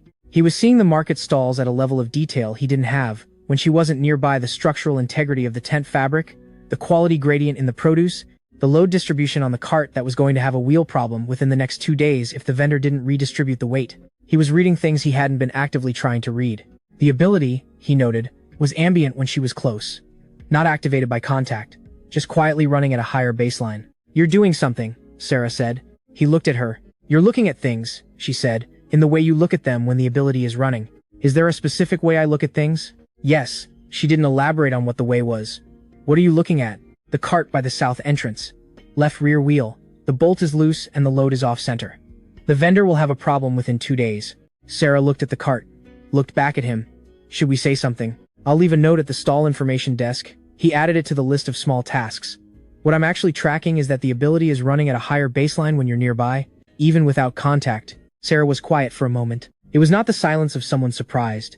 It was the silence of someone deciding how much of their internal process to share. "Yes," she said. "The proximity effect." "Yes." He waited. "It's not a malfunction," she said. "It's a function of how the transfer was structured. The ability is more stable when the source is nearby. More available." She paused. "You weren't supposed to notice this for some time. How long were you expecting?" "Longer than 4 weeks?" He nodded. "Filed it." They continued through the market. After a while, Sarah said, with the quality of someone deciding to stop performing something, "The market is very busy. People don't stop noticing things even when you want them to." Ren looked at her. "I find it." She paused, choosing. "More than I was prepared for. The density of it. Everyone wanting something from the next stall, or the next person. The way transactions work here, the negotiation, the performance of it. You didn't negotiate this way where you're from." A pause. "Things work differently." He did not press. He made a note of the shift. She was speaking more directly than she had in any previous interaction, with less of the constructed precision that she used when she was managing what she showed. He was near enough that the ability was running. She was noticing something he was noticing, and she was talking the way people talk when they're not translating first. He noted it without saying he was noting it. They finished the market and walked back in the direction of the house. At the corner of the eastern road, Aldrich was there. He had someone with him this time, the 2 companions from the previous day, and a third person, a woman in legal clerk clothing with a document case. He had upgraded the encounter. He saw Ren and Sarah, and crossed the road with the directness of someone who had decided to escalate. "Ren Sora," he said. Then, to Sarah, "I apologize for approaching again. I wanted to make a formal offer this time." The clerk opened her document case. Sarah looked at the documents, looked at Aldrich. Her expression was the composed professional one, not the less constructed version she'd been using at the market. Ren looked at Aldrich's collarbone. The divine eye was still running. "Rain in approximately 2 hours, Ren said. Aldrich stopped. "Your right collarbone. Old break, improperly healed. You can feel weather changes in it before they arrive." Ren looked at him. "If you're planning to be outside with documents, you should factor that in." Aldrich looked at him, then at the sky, which was clear and showed no signs of changing. "I'm making a formal offer," Aldrich said. "I know," Ren said, "and Sarah can speak for herself about whether she wants to hear it." He looked at Sarah. Sarah looked at the documents. At Aldrich? At Ren? "No," she said. Simply, to Aldrich. Aldrich looked between them. "The terms?" "No," Sarah said again, with the exact same inflection, which made it clear the terms were not the relevant variable. Aldrich stood there for a moment with the expression of someone recalculating. The clerk began putting the documents back. "The offer stands," Aldrich said. "If circumstances change." "They won't," Sarah said. He left. The clerk and companions followed. Ren and Sarah continued walking. After a while, Sarah said, without looking at him, "You didn't need to give me the opportunity to speak." "You didn't need me to," Ren said. "But you've been managing things in this household for 5 weeks. I wanted you to know the offer was yours to answer, not mine." Another silence. This one had a different quality from the professional silences. "It rained," she said, 2 hours later, when it did. "Yes." You read that from his collarbone. Old break, barometric sensitivity. The divine eye reads structure. Healed injuries are structure. He paused. "Also, the sparrows this morning were moving to shelter. They usually do that about 90 minutes before rain." Sarah walked beside him in the rain, under the small shared umbrella. "You use both," she said, "the abilities and the observations." "Yes. They tell me different things." She looked at him from approximately the same angle Mira had looked at him when she said his soul felt alive. He noted it. Afternoon. A field north of town. Mira. This one had required less arrangement. Mira had been going to the northern field most afternoons since they arrived, for reasons that were obvious once you understood that she needed to be in contact with something large and growing at regular intervals, the way other people needed sleep. Ren had simply gone with her.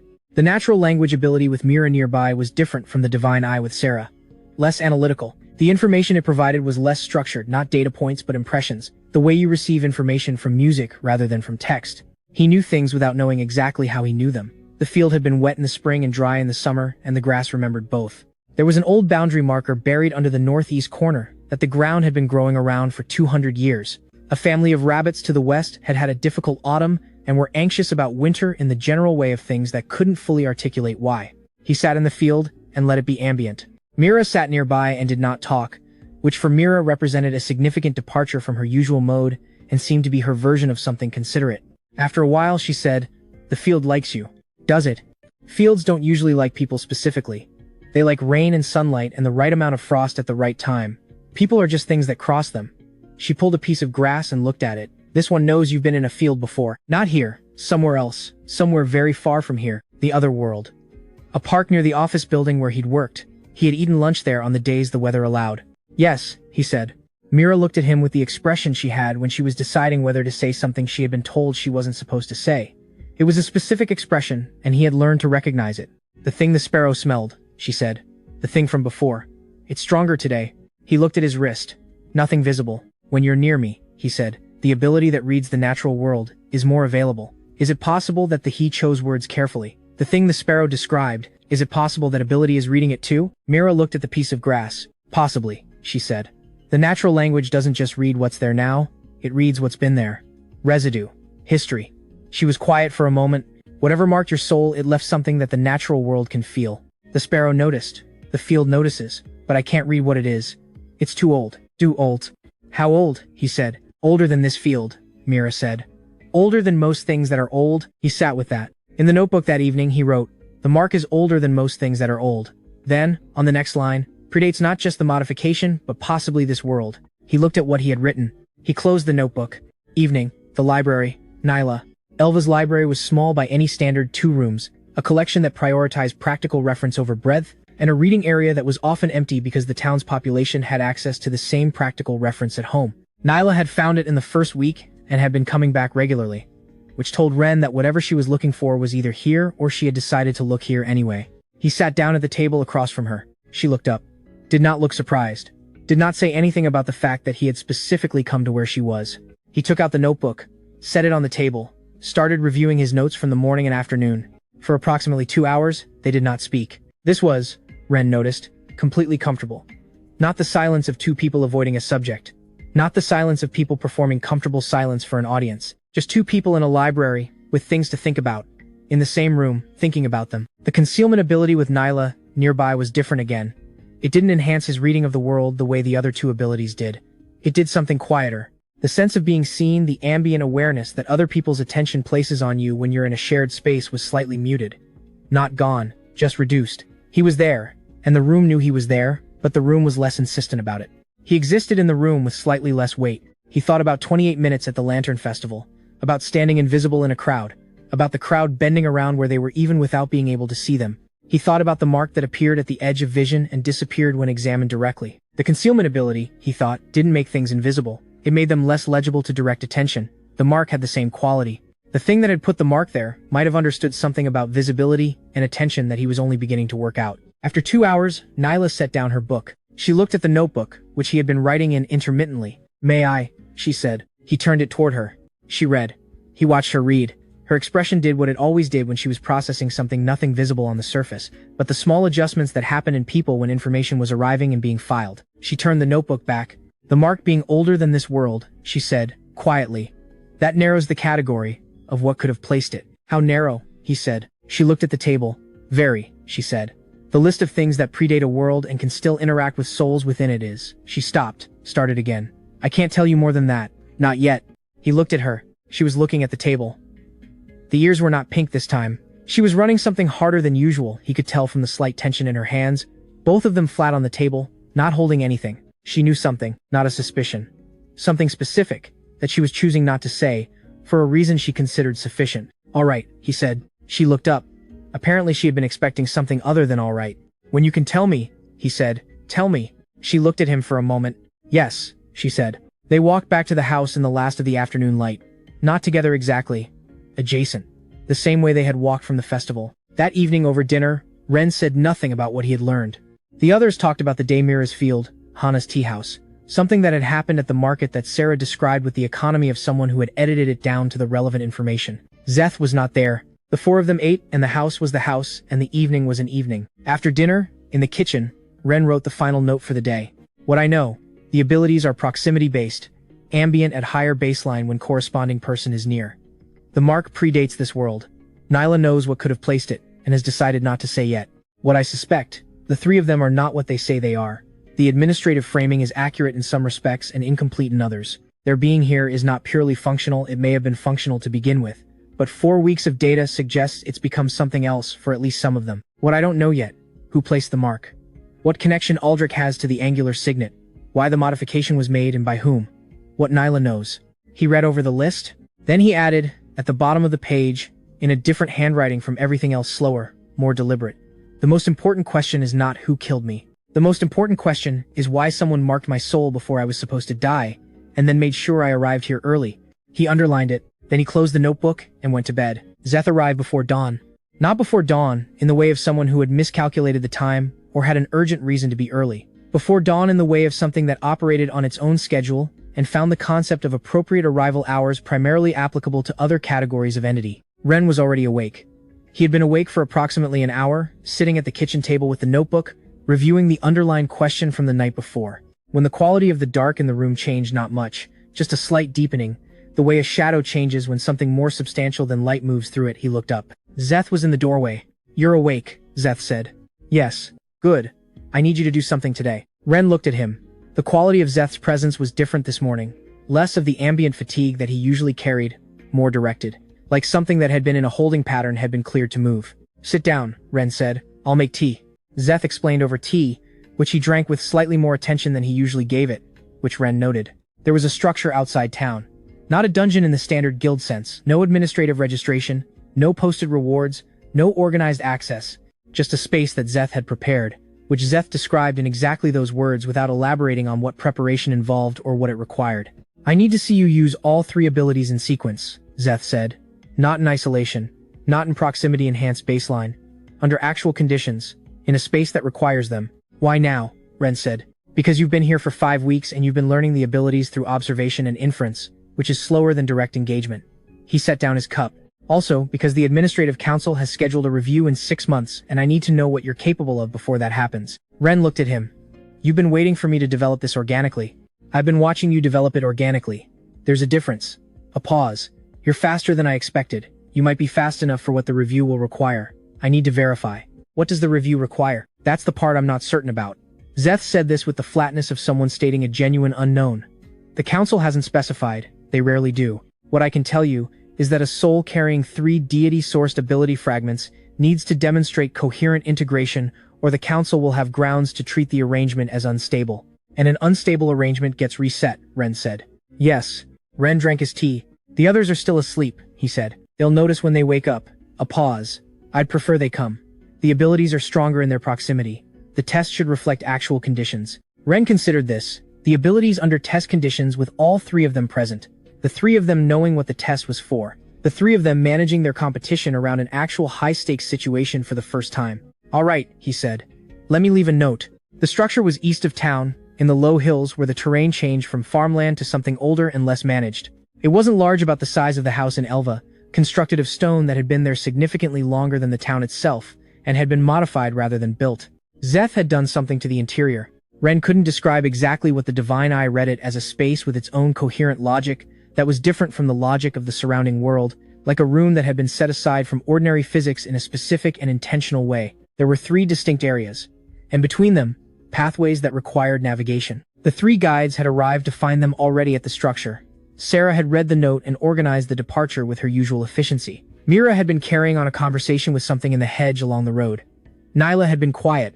They stood in the entrance and looked at what Zeth had made. What is this? Sarah said. A test, Zeth said. For him, not for you. He looked at the 3 of them. Your role is proximity. Be where you need to be. Sarah looked at the structure. Looked at Ren. Are you going in alone? Yes, Ren said. She held his gaze for a moment. Then, we'll be at the entrance. He went in.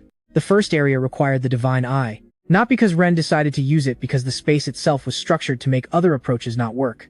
The layout was wrong in ways that his ordinary navigation would have found confusing. Doorways that looked open led into walls. Paths that looked blocked were passable. The visual information was systematically misleading, and the only reliable way through was to read the structure beneath the surface, the actual geometry, rather than the presented one. With Sarah near the entrance, the ability was running at the elevated baseline he had noted yesterday. He let it run ambient, read the room without forcing it, and moved through the first area in approximately 7 minutes. The accurate time was probably less. Time was one of the things the space was handling loosely. The second area was different. It was quiet in the specific way of places where the natural world had been asked to step back, no ambient sounds from outside, no light from ordinary sources, no texture from surfaces that felt like they had history, just a space that was empty in a thorough way. The concealment ability, with Nyla near the entrance, reduced his presence in the room to something below the threshold that the space's attention was calibrated for. Whatever was tracking movement in the second area was tracking it through a mechanism that the ability stepped around. He moved through the second area without triggering what?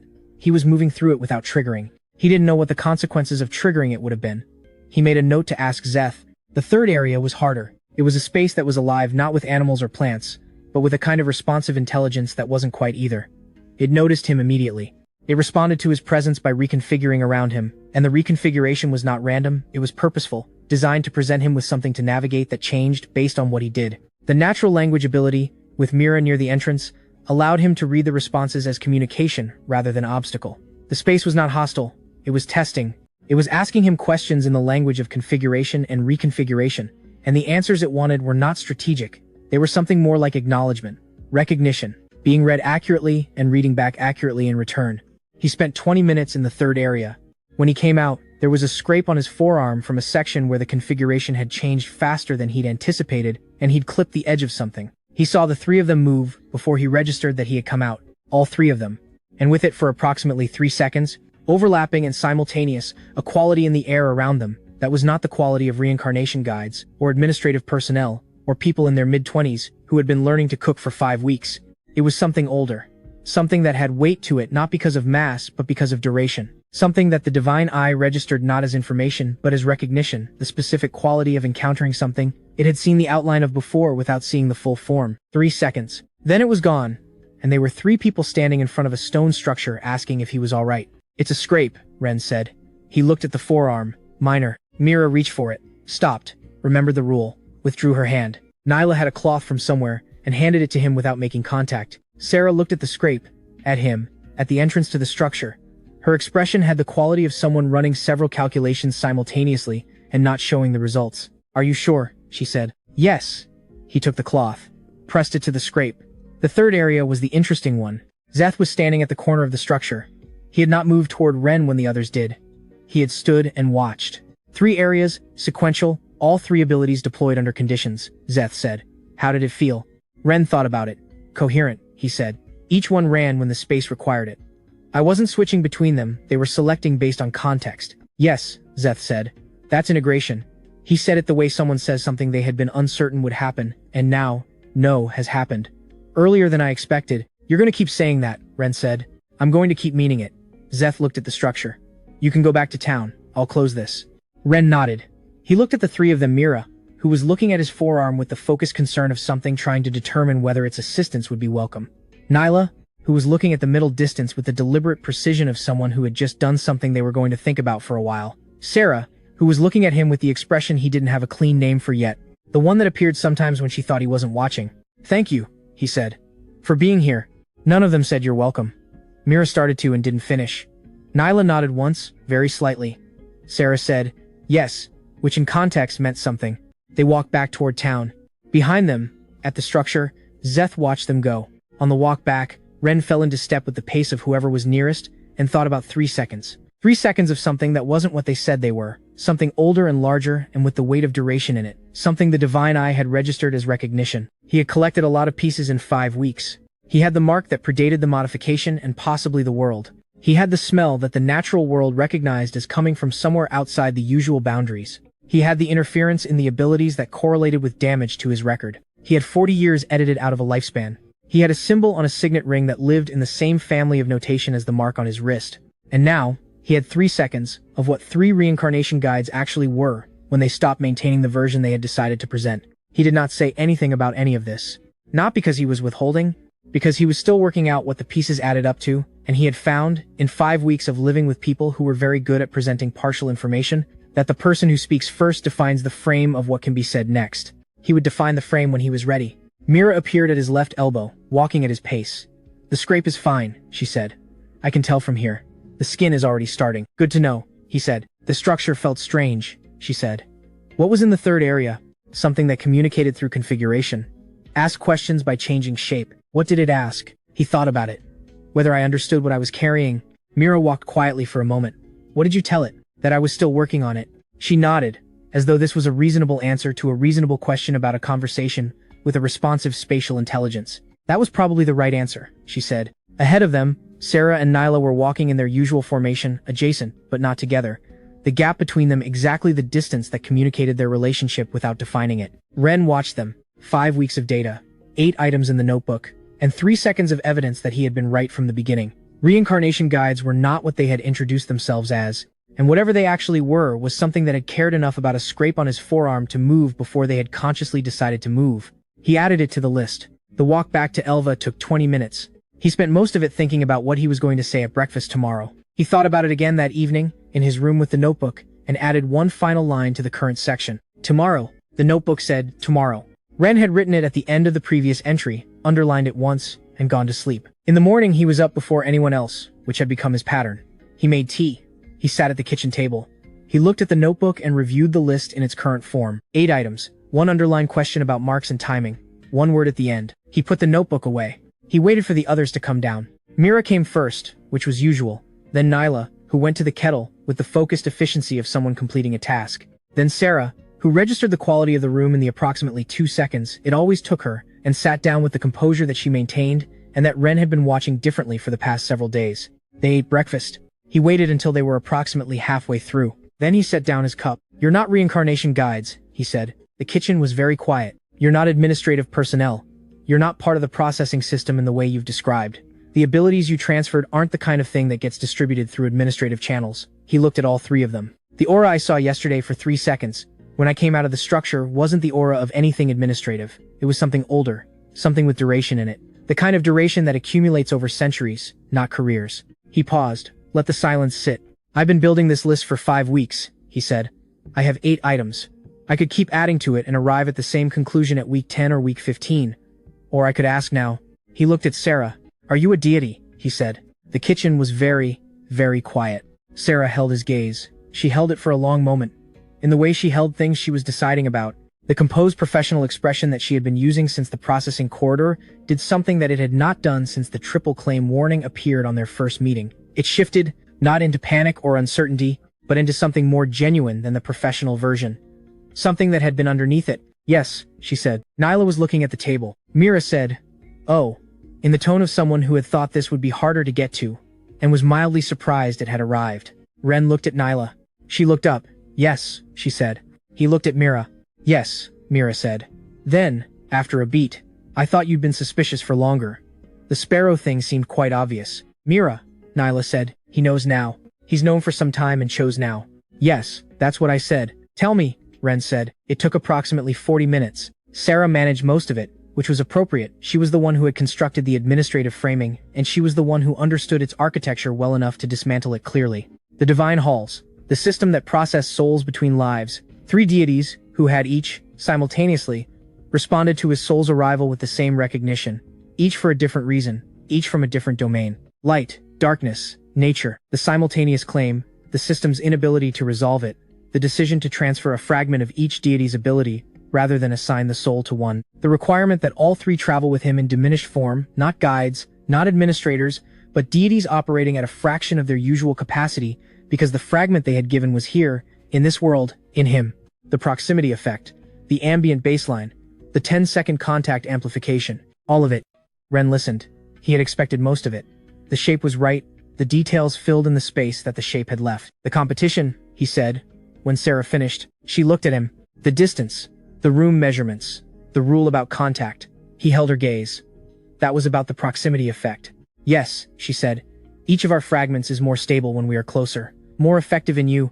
The competition. She paused, choosing the word carefully, was not purely about administrative optimization. It wasn't administrative at all, he said. A silence. No, Sarah said. Not entirely. He looked at Nyla, who was still watching the table. Then at Mira, who was watching him with the expression she had used when she said his soul felt alive, the direct, genuine expression of someone who had been told not to say something and had said it anyway. You've been here 5 weeks, he said, living in this house, working at Hannah's tea house, learning to cook. Yes, Mira said, at reduced capacity, because the fragment of your ability is here. Yes. Why didn't you just reach an agreement, divide the proximity, take turns? A pause, with a specific texture. We tried, Nyla said, to the table. The first 3 days. What happened? Mira. The measurements were very complicated and kept changing because Nyla kept remeasuring them. Nyla. The measurements were accurate. Mira. She carried a measuring tape. I know, Ren said. I heard that conversation. Another silence. You heard that conversation, Sarah said. The acoustics in this house are very good, Ren said. I mentioned that to myself early on and then made a point of not mentioning it to any of you. He let that sit for a moment. There's one more question, he said. Sarah looked at him. You came here because the system sent you. Because the fragment is here. And stability required proximity. He looked at all 3 of them. Is that still the only reason? The kitchen was quiet in a different way this time. Not the quiet of concealment. The quiet of 3 separate people arriving at a private reckoning simultaneously. Mira said, no. Simply. Without hesitation. Nyla said, initially, yes. She stopped there, let the sentence stand incomplete, which was its own answer. Sarah was quiet for longer. Then, both things are true. They became both things at some point. I can't give you the exact week. Ren nodded. He picked up his cup. The tea was lukewarm. He drank it anyway. All right, he said. Then we should probably figure out who killed me. Zeth was at the corner of the kitchen, which Ren had not noticed when he sat down. Whether he had been there from the beginning or had arrived at some point was not clear. This had ceased to be something Ren considered unusual.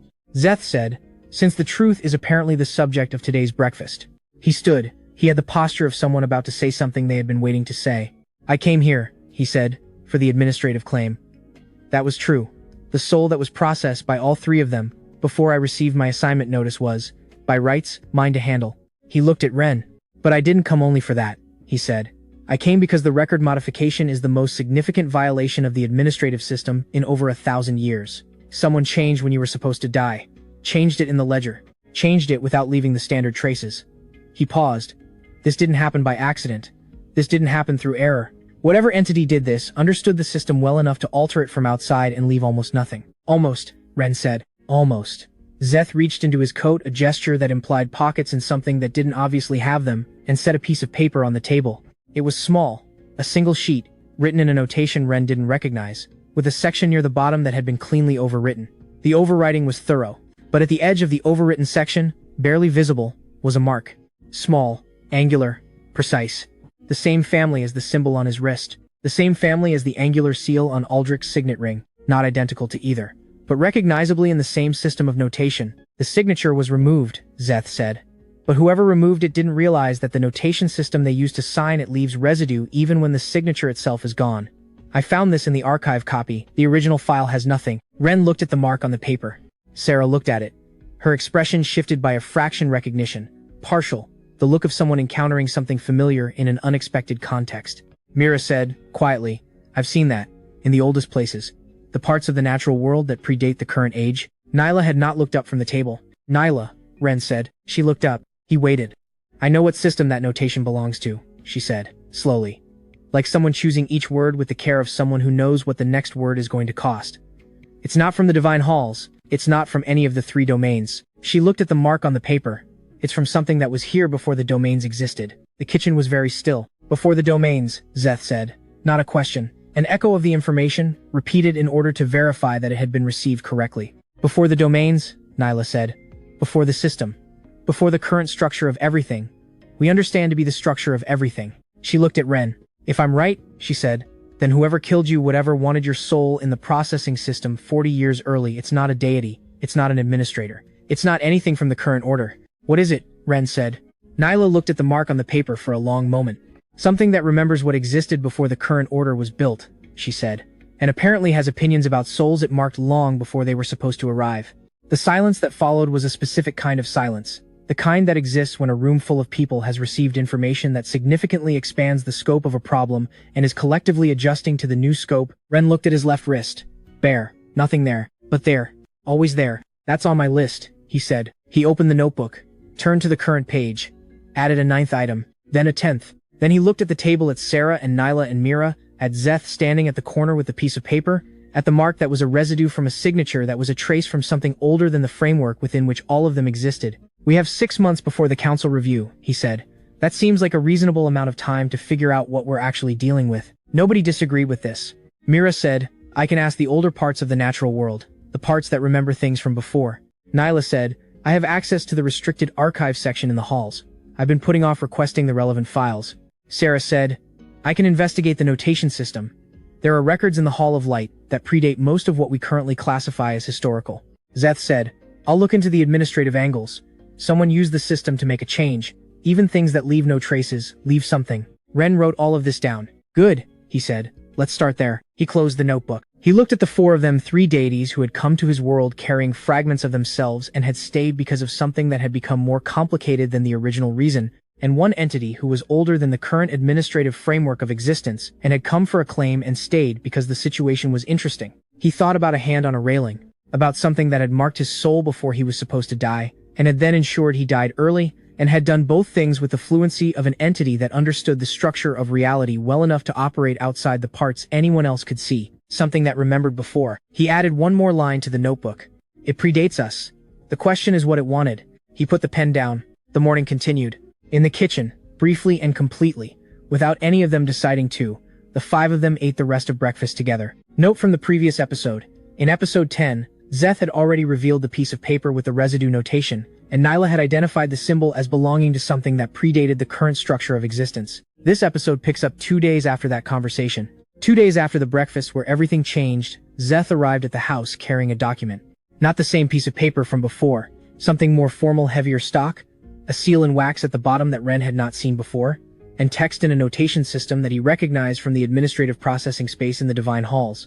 Zeth set it on the kitchen table, stood at the end of the table, looked at all of them. Administrative business, he said. I need to complete the evaluation before I file anything with the council. Ren looked at the document. What kind of evaluation?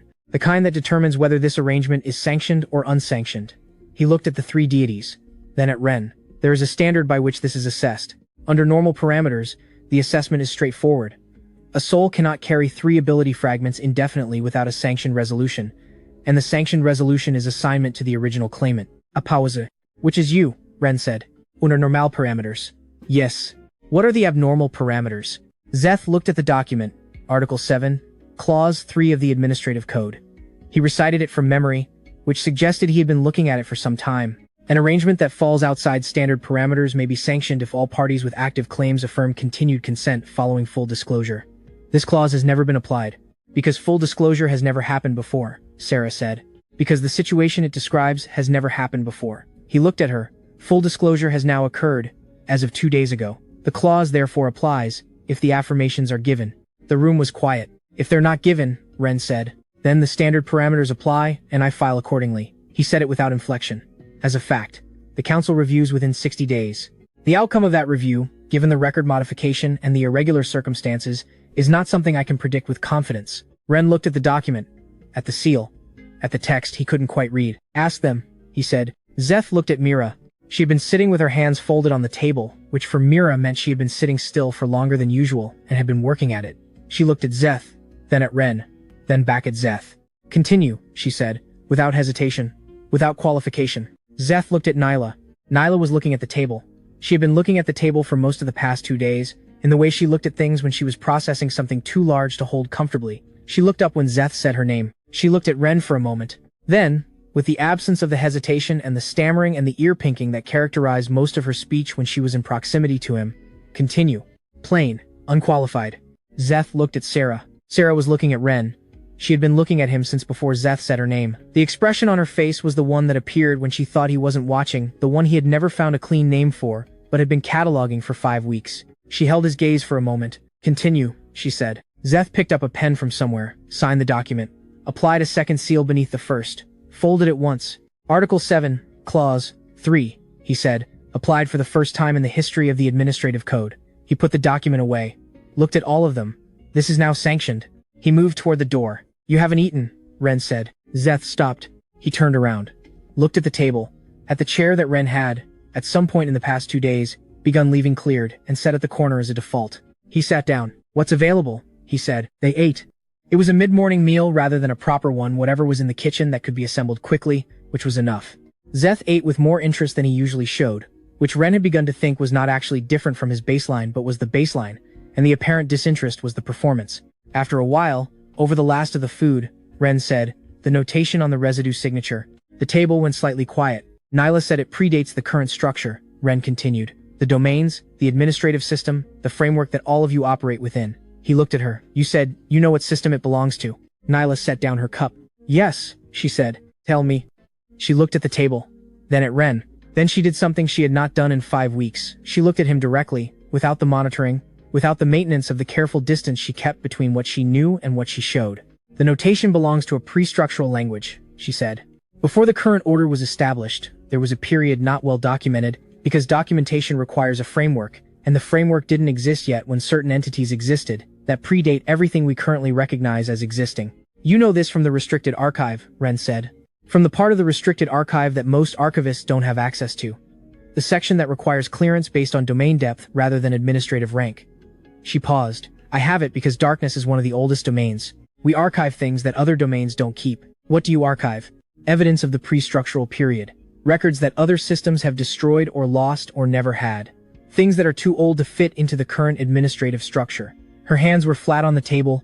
The notation on the residue signature is from a language used by entities that existed before the domains were established, before the divine halls, before the processing system, before any of the structures that currently define how souls and existence and time interact. How many of those entities are there? Zeth said. He was asking carefully. The way he asked things when he already suspected the answer and was confirming. I don't know the exact number, Nyla said. The archive has evidence of several, but the evidence is fragmentary, and the pre-structural period is it doesn't behave like history. It doesn't have a clear before and after. The entities from that period don't follow the same rules of continuity that everything afterward follows. Ren thought about the mark on his wrist. Older than most things that are old. Older than this world. Older, apparently, than the structure that organized this world and all the worlds connected to it. Something from the pre-structural period, he said, marked my soul, and then ensured I arrived in the processing system 40 years before I was supposed to. Yes, Nyla said. Why would something that old want a soul from 2 years ago? Nyla looked at her hands. I don't know, she said. The archive has records of the entities existing and records of the language they used. It doesn't have records of their motivations. Their motivations, when they can be inferred at all, don't follow patterns that translate into terms the current order can understand. But you have a theory, Sarah said, looking at Nyla. A pause. I have a direction, Nyla said, not a theory. There are references in the archive to events, patterns of interference, cases where a pre-structural entity appeared to take an interest in a particular soul across multiple lifetimes. Across multiple lifetimes, Ren said. Yes. He looked at his wrist. How many lifetimes does the archive have records of, for those cases? Nyla looked at him. Many, she said. In the cases where there are records at all, the kitchen was very quiet. Mira said, softly. The field said the mark was too old for it to read. The field is very old. Yes, Nyla said. So whatever put the mark there, has been. We don't know how long, Nyla said, carefully. The pre-structural period doesn't have a clear timeline. But the implication is that the interest, whatever the mark represents, predates your current life by a significant margin. Ren sat with this. He'd arrived at this breakfast with a list of 10 items. He was going to need a new page. The Aldrich signet ring, he said. The angular seal on it. Is that also from the pre-structural notation system? Nyla looked at him. A slight shift in her expression, something between interest and concern. Show me what you saw, she said. He took the notebook. Turned to the page where he had sketched the seal from memory, the day after the market encounter. He had been precise about it. One of the skills he had developed in his previous life was the ability to remember visual details accurately, which had been useful in the office for a completely different set of reasons. Nyla looked at the sketch. For a long time, not from the same entity, she said finally, but from the same system. She looked up. There are multiple entities in the pre-structural period. The notation has variants. Different entities use slightly different versions of the same underlying language. This is a variant. The one on the residue signature is a different variant. Different entities, Zeth said. Both using the same notation system. Yes, both connected to this situation. Apparently, Zeth looked at the table with the expression of someone who had come here to assess a straightforward administrative matter and had, over the course of 5 weeks, arrived somewhere significantly less straightforward. This is not a small situation, he said. No, Nyla agreed. The council review in 6 months, he said. They don't know any of this. No. If they knew, he paused, calculating. They would have protocols for it. The protocols for pre-structural interference are significant.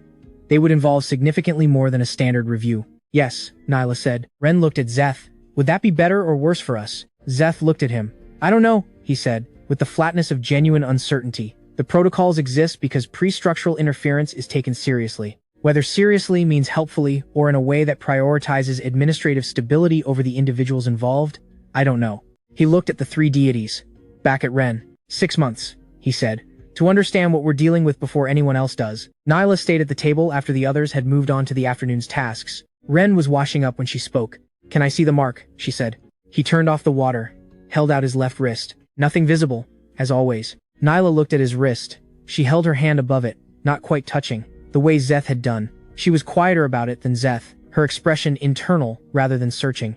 After a moment she said, It knows I'm looking. He waited. The mark is aware, in some limited way. It registers attention. She withdrew her hand. I've read about this. The pre-structural entities leave marks that are responsive. They're not passive symbols. They're more like maintained contact points. She looked at him.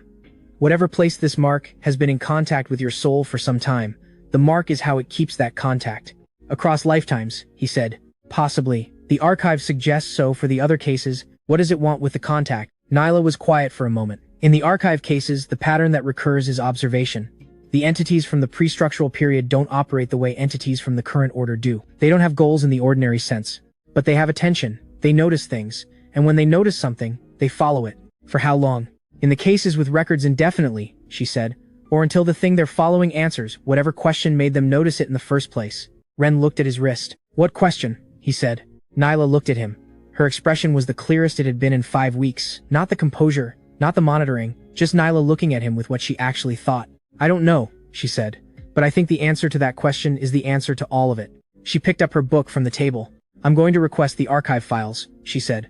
The ones that require the deep domain clearance. It will take a few days. Thank you, Ren said. She nodded, started toward the door, stopped, turned back. For what it's worth, she said, and then was quiet for a moment as though deciding whether to continue. The archive cases, the souls that were followed by the pre-structural entities. The accounts from those souls. When there are accounts, they don't describe the attention as hostile. She looked at him. Whatever is following your soul has been doing so for a very long time.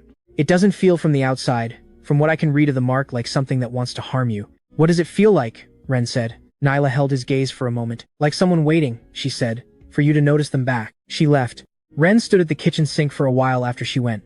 He thought about the hand on the railing. The deliberate withdrawal. The way it had moved like something completing a task. He thought about the mark that appeared at the edge of vision and vanished when he tried to see it directly. He thought about something older than the structure of everything that had been following his soul across lifetimes, waiting. He looked at his wrist. For the first time, instead of looking at where the mark appeared, he simply looked. Not at the edge of vision, directly at his wrist. At the bare skin. Nothing visible. But he said, to his wrist, to the space where the mark was, even when it wasn't. I'm noticing. The kitchen was quiet. Outside, the afternoon was the afternoon. Elva was doing what Elva did. Somewhere in the garden, the wisteria was watching the light change the way it watched everything. He couldn't tell if anything had hurt him. He went back to washing up. But he left the thought there, in the air, the way you leave something on a table for someone to find when they return.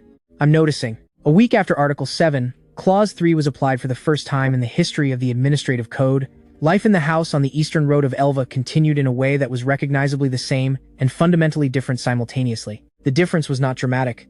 Nobody had moved rooms. The measuring tape had not been returned to wherever Nyla had gotten it from. Mira still talked to the garden every morning. Sarah still managed the household's practical functions with the focused efficiency she brought to everything. Zeth still appeared without announcement at intervals that defied prediction. What changed was the texture of the ordinary. Sarah, in the kitchen, stood beside Ren while he cooked and asked questions about the process rather than watching from a position that could be described as observational distance. Not every morning, 2 or 3 times a week. He answered the questions. She listened the way she listened to things she was treating as information worth keeping. Nyla, in the evenings, sometimes left her book on the kitchen table rather than taking it to her room. She did not explain this. He did not comment on it. The book was there on some evenings and not on others, and on the evenings it was there she was usually also there, reading, while he reviewed the notebook. Mira told him things the garden said. He responded to them as practical information, which they usually were. The wisteria had developed an opinion about the neighbor's fence. The rosemary wanted to be divided in the spring. The old oak at the corner of the property had been tracking rainfall for 70 years and had a prediction about the winter. He wrote the rainfall prediction in the notebook under a new heading, Useful Environmental Data. Mira had looked at this entry for a long time when she found it. Then she had looked at him in the way she had looked at him when she said his soul felt alive. The competition did not stop.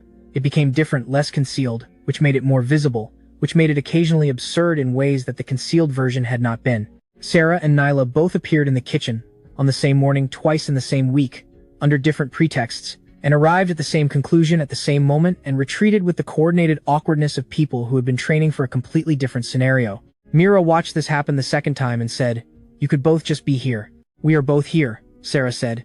"You could be here without it being a thing." "It's not a thing," Nyla said. Mira looked at Ren. "It's a thing," Ren said. Sarah and Nyla both looked at him. "It can be a thing and also be fine," he said. "They're not mutually exclusive." Nobody had a direct response to this. But the morning after that, both of them were in the kitchen at the same time without pretexts, and the kitchen continued to function as a kitchen, and nothing collapsed. Gork arrived on a Tuesday.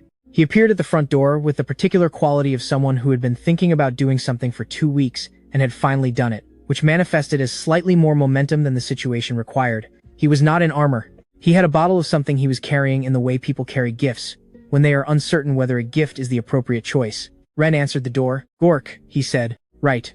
Gork looked at the bottle. "This is a local brew. I thought the cave situation.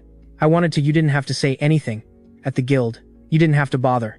"I know," Ren said. "So." He held out the bottle. Ren took it. "Do you want to come in?" Gork looked at the door. "At the house. At the general situation. Is that are the three?" "They're here. We're about to have dinner. There's enough." Gork stood in the doorway for a moment with the expression of a man recalibrating. Then he came in.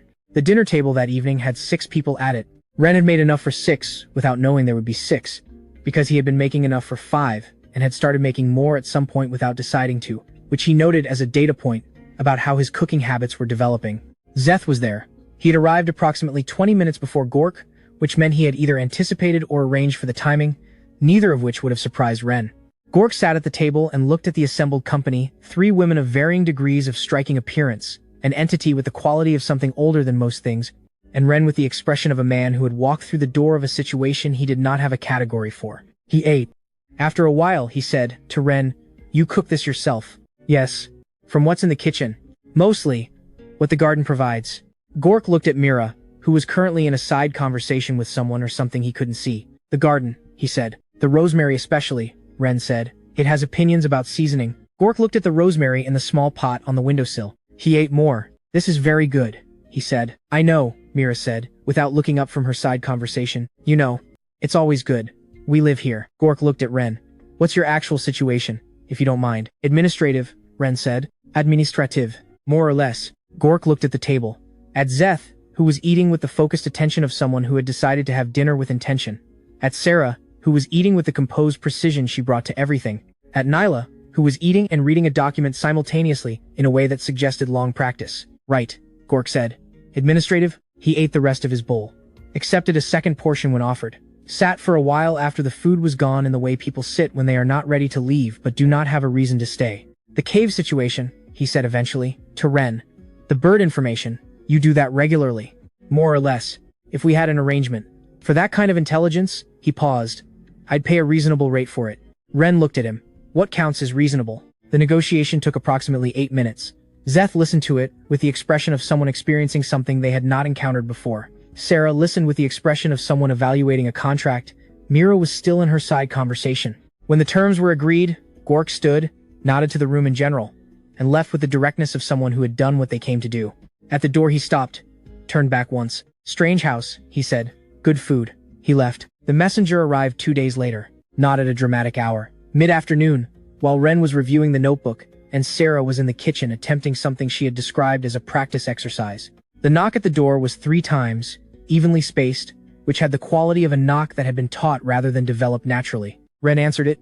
The messenger was a slight figure in formal gray, carrying a document case with the same seal he had seen on Zeth's paper a week ago. "Ren Sora," the messenger said. "Yes. I have a notification from the Administrative Council." They opened the document case, removed a letter. The seal on it was heavier than anything Zeth had brought, multiple layers. The kind of thing that communicated institutional gravity in the language of wax and stamps. A review of case reference 77 Sora has been scheduled. Ren took the letter, looked at it. When? He said. 6 months from the date of this notification. The messenger looked at the document. The council requests the attendance of all parties with active involvement. The review scope includes the irregular processing circumstances, the record modification, and any associated anomalies that have been identified in the interim. Ren read the letter. Any associated anomalies, he said. Yes. The council knows about the anomalies. The council is aware that anomalies exist. The specifics are not detailed in this notification. He read it again. Thank you, he said. The messenger nodded and left. He closed the door. From the kitchen, Sarah said, I heard. He walked in. She was standing at the counter, the practice exercise set aside. She was looking at him with the expression she used when she was running calculations that she did not intend to show the results of. 6 months, he said. Yes. They know something has been identified. They don't know what. That's the council's standard approach. They schedule reviews before they know the full scope. The review itself is how they determine the scope.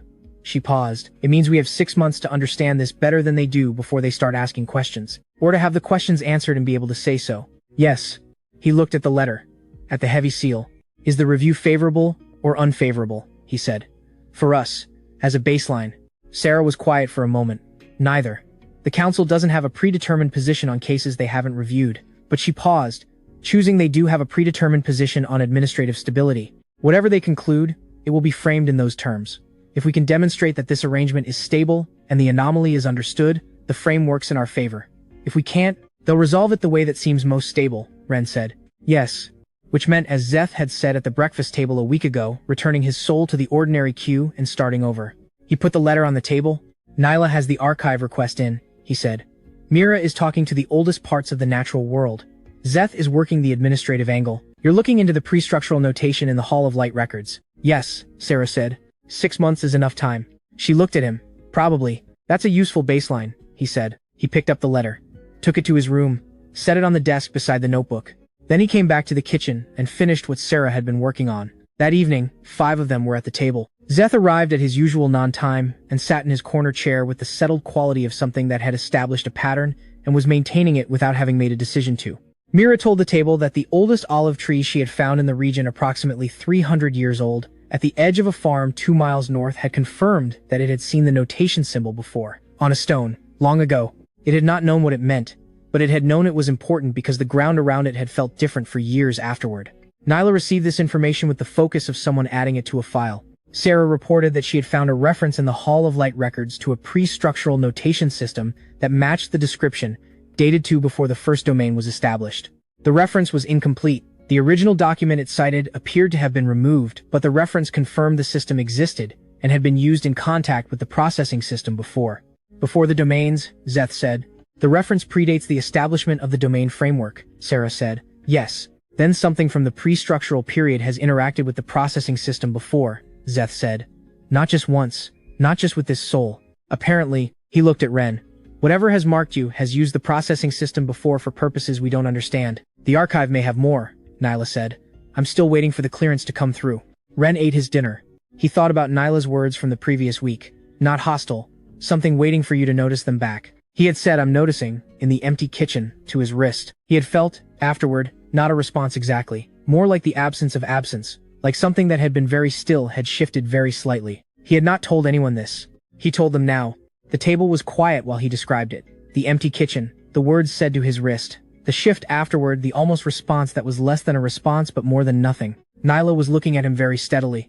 That's consistent with what the archive describes, she said, carefully. In the cases where the marked souls became aware of the contact and acknowledged it, the pattern of interaction changed. Not immediately, but over time. Changed how, Mira said. Toward communication, Nyla said. The entities from the pre-structural period don't communicate the way we communicate, but the accounts suggest that acknowledgement was the first step in establishing something that eventually became more legible. Eventually, Ren said. In the accounts it was slow. She looked at him. But it happened. He thought about 6 months. He thought about something older than the structure of existence waiting, across what was apparently multiple lifetimes, for a particular soul to look back. He thought about a hand on a railing, withdrawing into shadow. There's something I've been thinking about, he said. They looked at him. The hand on the railing, he said. Whoever pushed me, they wanted my soul in the processing system 40 years early. But the mark predates the modification. Something put the mark on my soul a long time ago. Then something, possibly the same entity, possibly different, arranged for me to die early and arrive in the system. Yes, Zeth said. If the pre-structural entity wanted contact, Ren said, why not simply make contact? Why arrange a death? Why use the processing system at all? The table was quiet. The processing system, Sarah said slowly, is the structure through which souls transition between states. Pre-structural entities exist outside that structure. They can apparently influence it. The record modification is evidence of that. But influencing it and operating within it are different. If it couldn't simply make contact, Nyla said, continuing the line of thought, it might have needed to use the structure. To route the contact through a system, it could influence without fully entering. The three of us, Mira said, we carry fragments of ourselves into this world. The soul carries fragments of the ability. The mark carries a fragment of whatever placed it. She looked at Ren. The processing system is how things get divided and carried. If something pre-structural wanted to send contact through, the system is how it would do it. It sent itself, Ren said, in pieces. Through a system it could influence. Using a soul it had been in contact with across multiple lifetimes. The table was very quiet. And the death was necessary, Zeth said.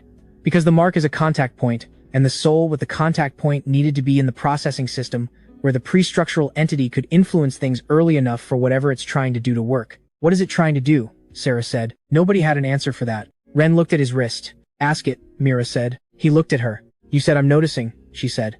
You got something back. Not an answer, but something. Ask it a question. I don't know how.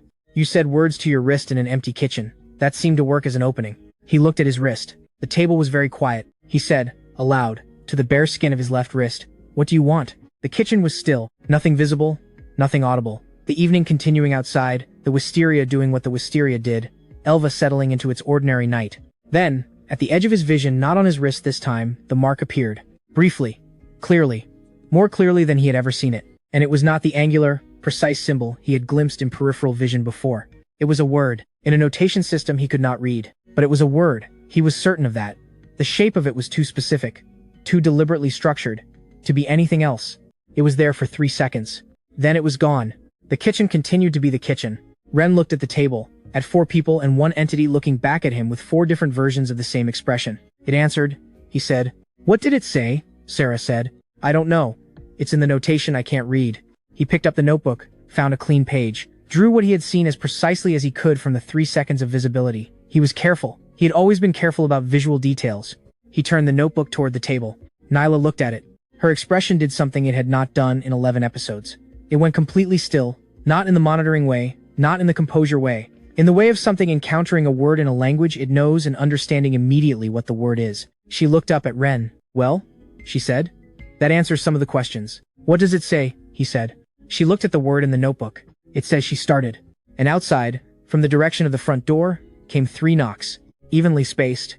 The kind of knock that had been taught rather than developed. Zeth looked at the door, looked at the table, looked at Ren. The council doesn't usually send follow-up notifications within 48 hours, he said. The flatness of his voice had a quality that was different from its usual flatness. Ren stood up. I'll get it, he said. He walked to the door. Behind him, the table was very still. He put his hand on the door. He opened it. And the season ended there, not with the answer, but with the question made specific. Not who. Not how. What does it want? And now, perhaps, the beginning of knowing. 6 months. The door opened. The evening continued.